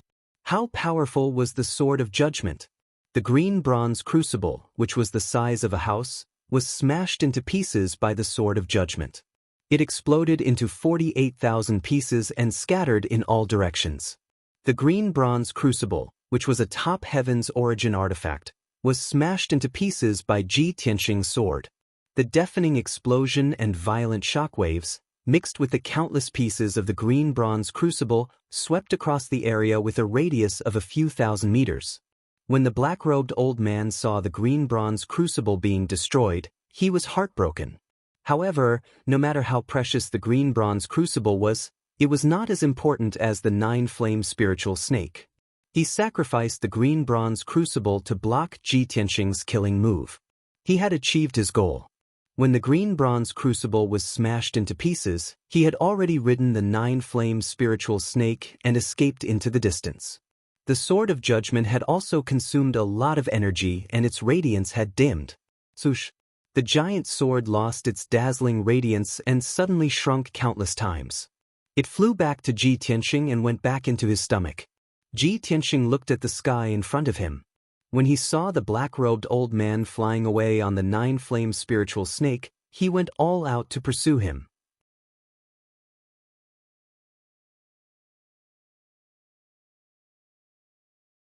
Chapter 656. Ji Tianqing and the black-robed old man, 2 people, flew across the night sky one after the other. Their speed was as fast as lightning. The movement of the 2 people fighting was too big. Not only did it destroy the entire manor, but it also emitted a deafening loud noise and lit up a monstrous fire. With the manor as the center, the martial artists within a radius of 10 miles were all alarmed. From the many ruins and houses around, at least several dozen figures flew out. Most of them were Origin Core Realm and Heavenly Origin Realm powerhouses. Numerous invisible spiritual senses spread out, quietly probing the situation on the battlefield. There were also many powerhouses secretly staring at Ji Tianqing and the black-robed old man in the sky. In the underground Dark City, order was chaotic, full of blood and slaughter. There would be martial artists fighting every day. A battle could break out anytime and anywhere. Everyone had long been used to it. Therefore, those alarmed powerhouses just hid in the dark to observe. No one showed up to intervene in this matter. Furthermore, everyone could detect that Ji Tianqing and the black-robed old man were both heavenly origin powerhouses with extraordinary strength. Ordinary people did not have the qualifications to intervene in the 2 of them at all. Ji Tianqing chased after the black-robed old man and soon left the manor ruins, flying towards the depths of the underground Dark City. Yun Yao brought the seriously injured and unconscious Yenner and hurriedly followed up. However, her speed was much slower. She only chased out for a short distance and already lost him. In desperation, she could only stop chasing and brought Yenner to the exit of the underground Dark City, preparing to leave the Dark City. Ji Tianqing chased after the black-robed old man and entered the depths of the Dark City not long after. The surrounding houses and buildings became denser and denser. Most of the buildings were well preserved. There were also many rebuilt houses and palaces. Under the dim curtain of night, Many houses and buildings were lit up with lights. There were also many chaotic martial artist auras, as well as noisy noises. At this time, the black-robed old man descended from the sky and drilled into an old house and street. Ji Tianxing chased after without thinking, using spiritual senses to search for traces of the black-robed old man. However, the black-robed old man was very familiar with the environment and terrain of the underground dark city. He entered the old streets and alleys, scurrying around like a rat in a tunnel. His whereabouts also became erratic, making it hard for people to catch him. Ji Tianxing tried his best to follow closely, but after passing through 3 streets, he could no longer find any trace of the black-robed old man. He released his invisible spiritual sense to cover an area with a radius of 500 meters. He carefully searched for the black-robed old man's aura, not even letting go of the corners and the underground. However, after searching half the street, he couldn't find any clues and completely lost them. This result made his face gloomy, and he murmured angrily, "Damn old thing, relying on his familiarity with the underground city, he actually got rid of me."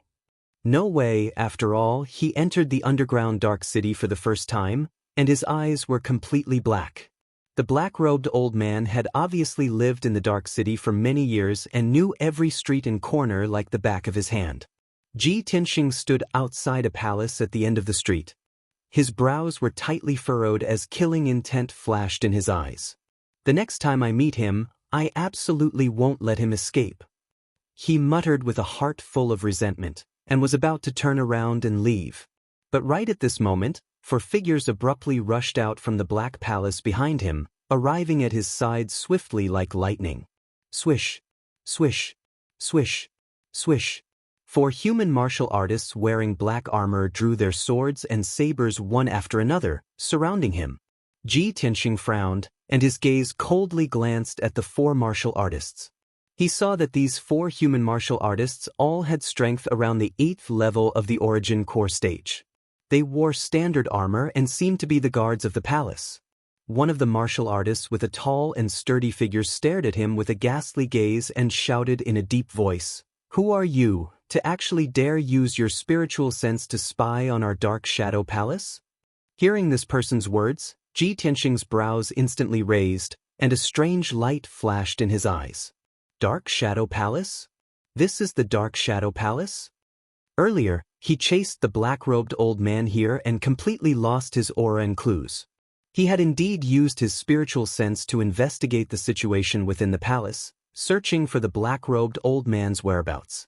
However, he was unable to find traces of the black-robed old man, and only detected that there were over 100 martial artists living within the palace. Those martial artists were mostly Origin Core stage experts, and there were even a few Sky Origin stage experts holding down the fort. Ji Tianxing didn't know where this palace was, and was just about to turn around and leave.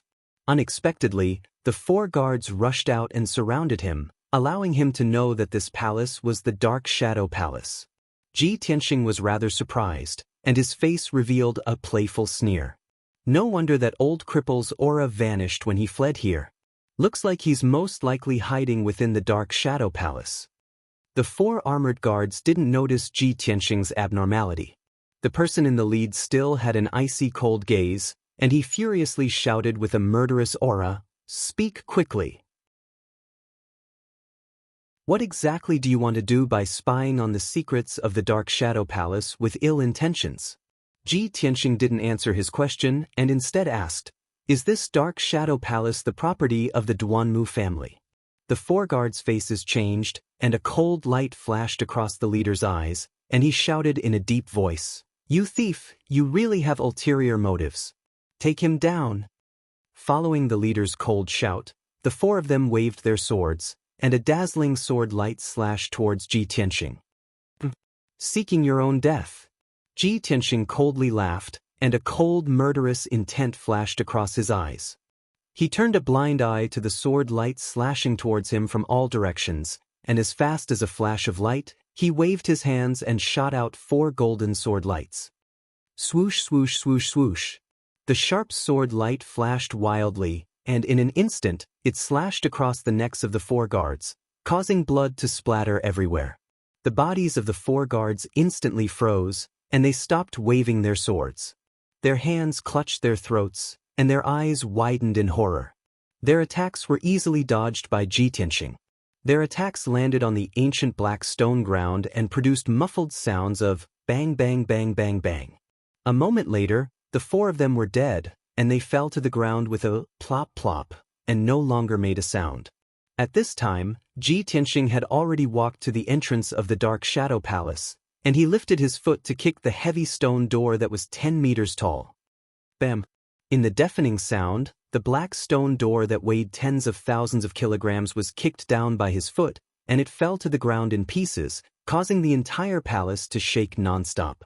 The martial artists in the Dark Shadow Palace were immediately alerted, and a large group of guards in black armor rushed over as fast as the wind. Who is it? How dare you trespass into the Dark Shadow Palace? You're courting death. How dare you cause trouble in the Dark Shadow Palace? You must be tired of living. Cut the crap, kill him. Tack together. The first dozen guards to reach the entrance roared with murderous intent, and immediately waved their swords and sabers at Ji Tianxing, launching a siege.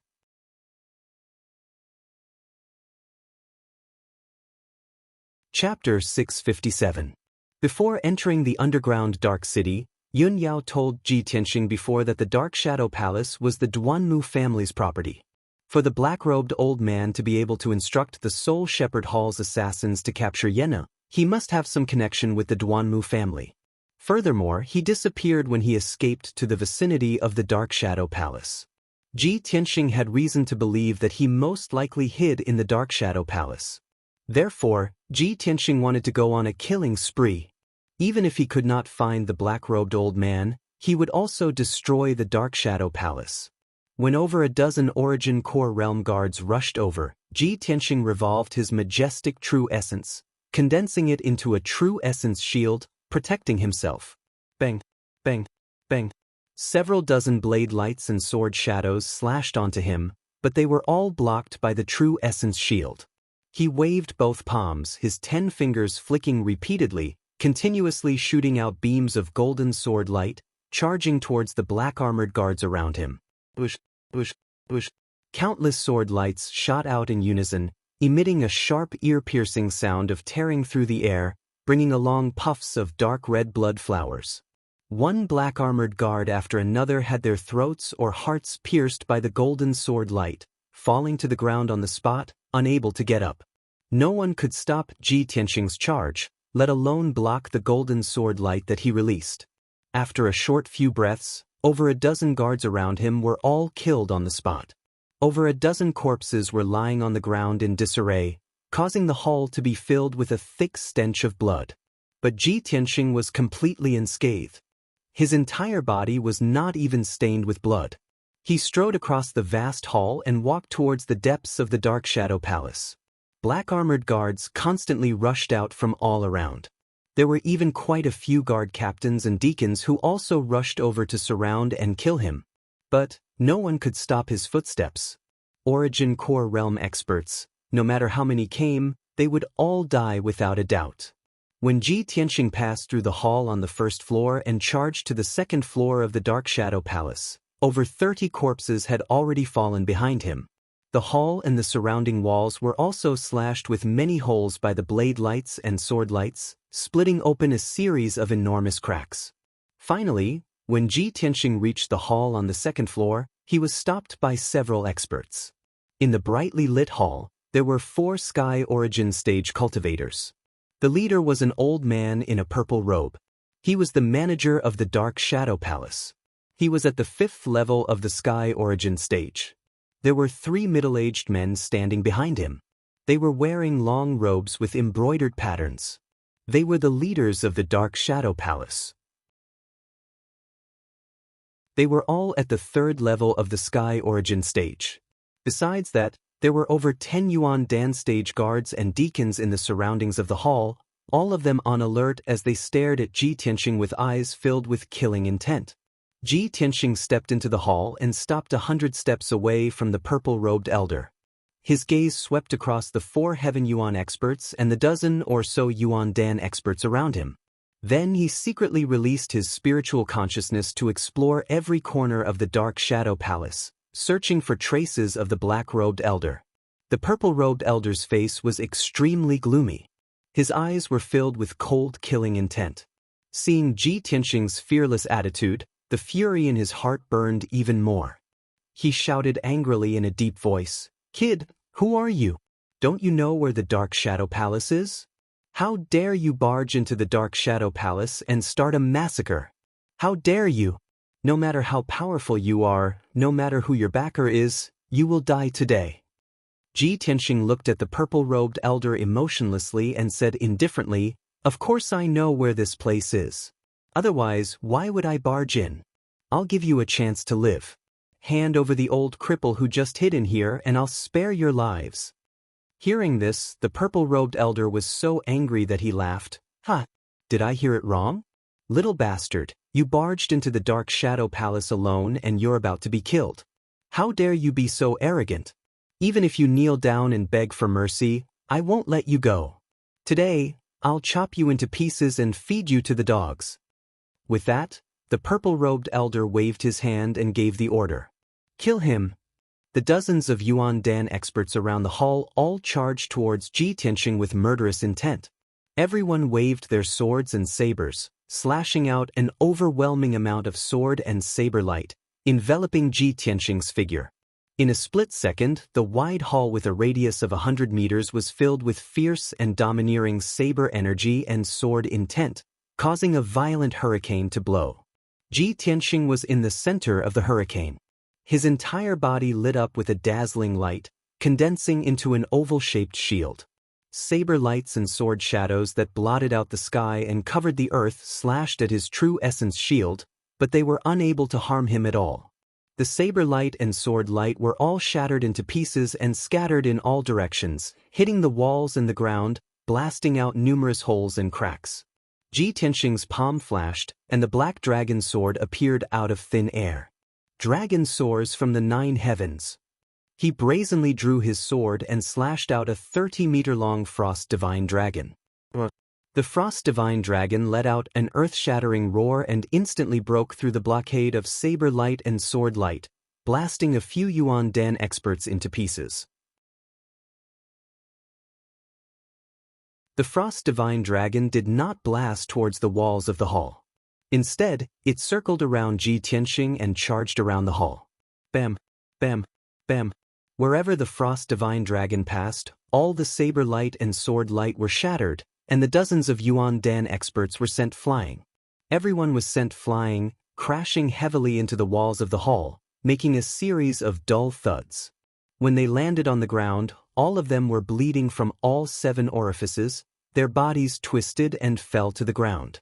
12 experts were killed on the spot, turning into bloody corpses and no longer making a sound.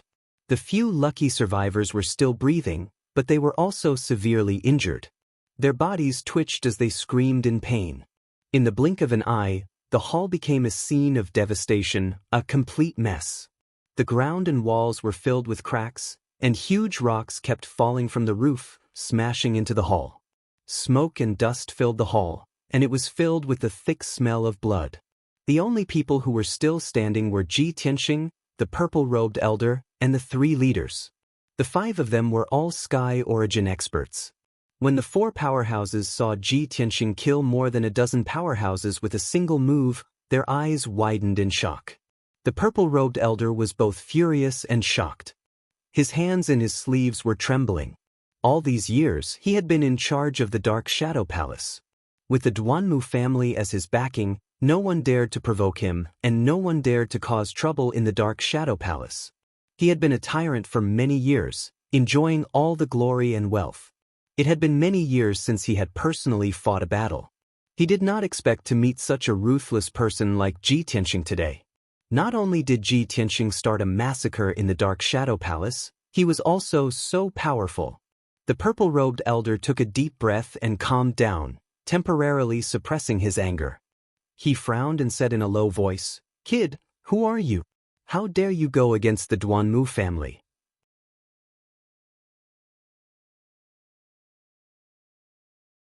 Chapter 658.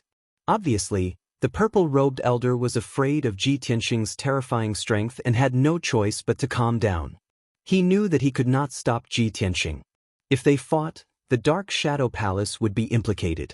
Therefore, he hurriedly used the Duanmu family as his backing, hoping to intimidate Ji Tianxing and temporarily stabilize him. As long as he could stall for time, the surviving guards and attendants of the Dark Shadow Palace would send the news to Central State City and report it to the Duanmu family.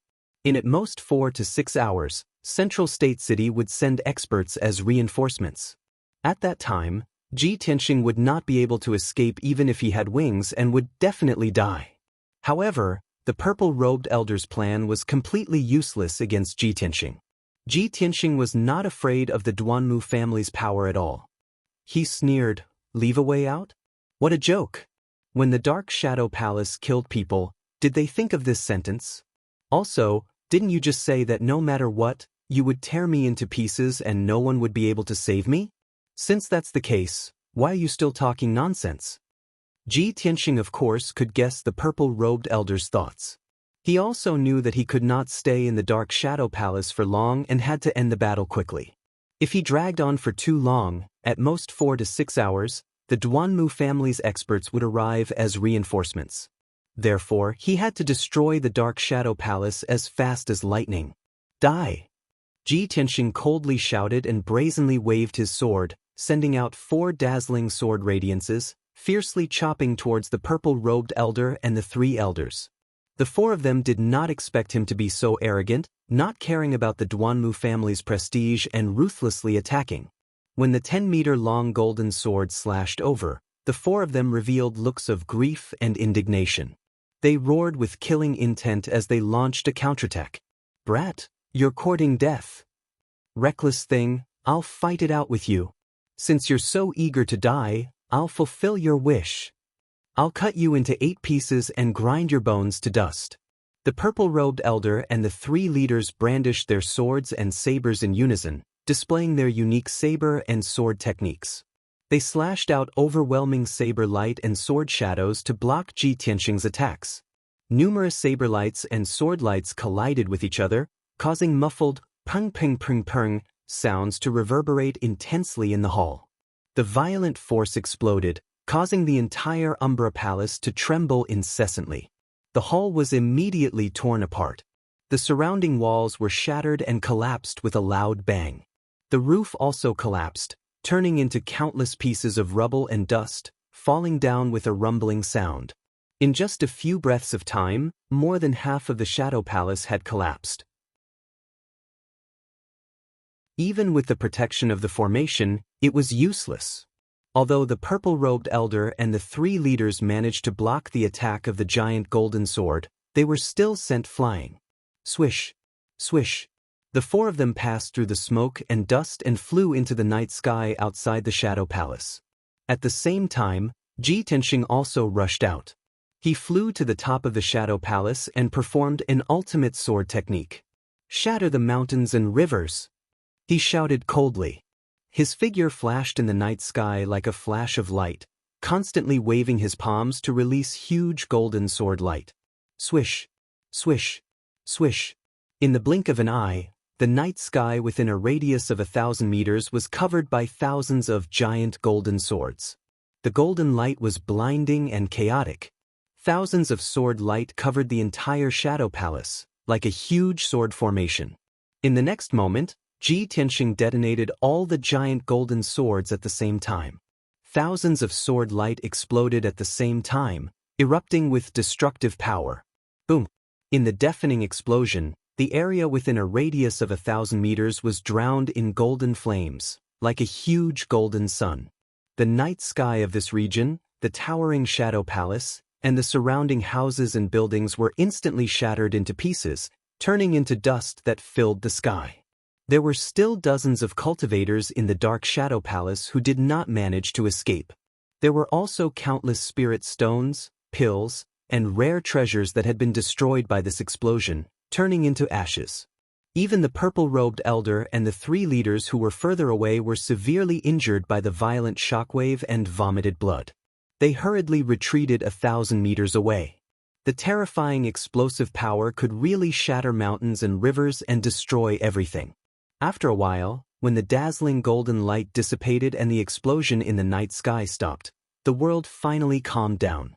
The towering Shadow Palace disappeared, leaving behind a huge crater with a radius of a few hundred meters. Around the crater, there were many gullies and piles of gravel. The purple-robed elder and the 3 leaders flew back into the night sky. When they saw this shocking scene, they were stunned, crying as if they had lost their parents. It's over. The Shadow Palace is completely destroyed. The main family gave us control of the Shadow Palace. Now that the Shadow Palace is in ruins, we can't escape the blame. The main family will definitely kill us. If the main family wants to kill us, we will die even if we run to the ends of the earth. Since we are going to die either way, let's fight it out with that kid. Yes. If we can kill him, we might be able to atone for our crimes. The 4 of them exchanged a few words and immediately made up their minds to kill Ji Tianxing even if they had to die. However, just as they held their weapons and looked around for Ji Tianxing appeared behind them like a ghost in the night sky. Burning sky palm. Ji Tianxing roared in his heart. He raised his magma-like left arm and fiercely slapped out a gigantic flaming palm that blotted out the sky. When the huge flaming palm appeared, it was like a scorching sun in the sky, illuminating the night sky within a radius of 10 miles. The terrifyingly high temperature caused the air to burn. The purple-robed old man and the 3 leaders were immediately alerted. Their faces were filled with horror as they fled. Unfortunately, it was too late for them to escape when they sensed that something was wrong. Boom! The huge flaming palm hit them in an instant, enveloping them and blasting them into the deep pit and ruins below. Amidst the earth-shattering noise, the deep pit on the ground doubled in size and was more than 1,000 meters wide. Dust flew everywhere and covered the sky. The ground within a radius of dozens of miles trembled and cracked open as if there was a super earthquake. Many old and dilapidated houses collapsed from the tremors, causing countless martial artists to flee in panic as they screamed in horror. Countless martial artists were alarmed as they looked at the huge fire in the night sky in horror. No one knew what was going on and could only speculate in their hearts. After a long while, the flames that covered the sky and earth gradually dissipated. The purple-robed elder and the 3 leaders were all killed by the burning sky palm. The area where the Umbra Palace was located had been completely turned into scorched ruins, leaving only an abyss-like crater. The dust was still floating in the night sky, and the ground was still burning with dark red magma flowing. Ji Tianxing had already left quietly, his figure disappearing into the night sky. The outcome was just as he expected. The black-robed elder had already escaped without a trace. You're tuning in to the Passion Pages YouTube channel. We're so grateful for your support, and don't forget to subscribe to join us on this incredible journey through captivating stories. Your generosity through donations truly makes a world of difference, as it's the primary source of revenue that allows me to expand and enhance this channel for you. Thank you from the bottom of my heart for being a part of this adventure.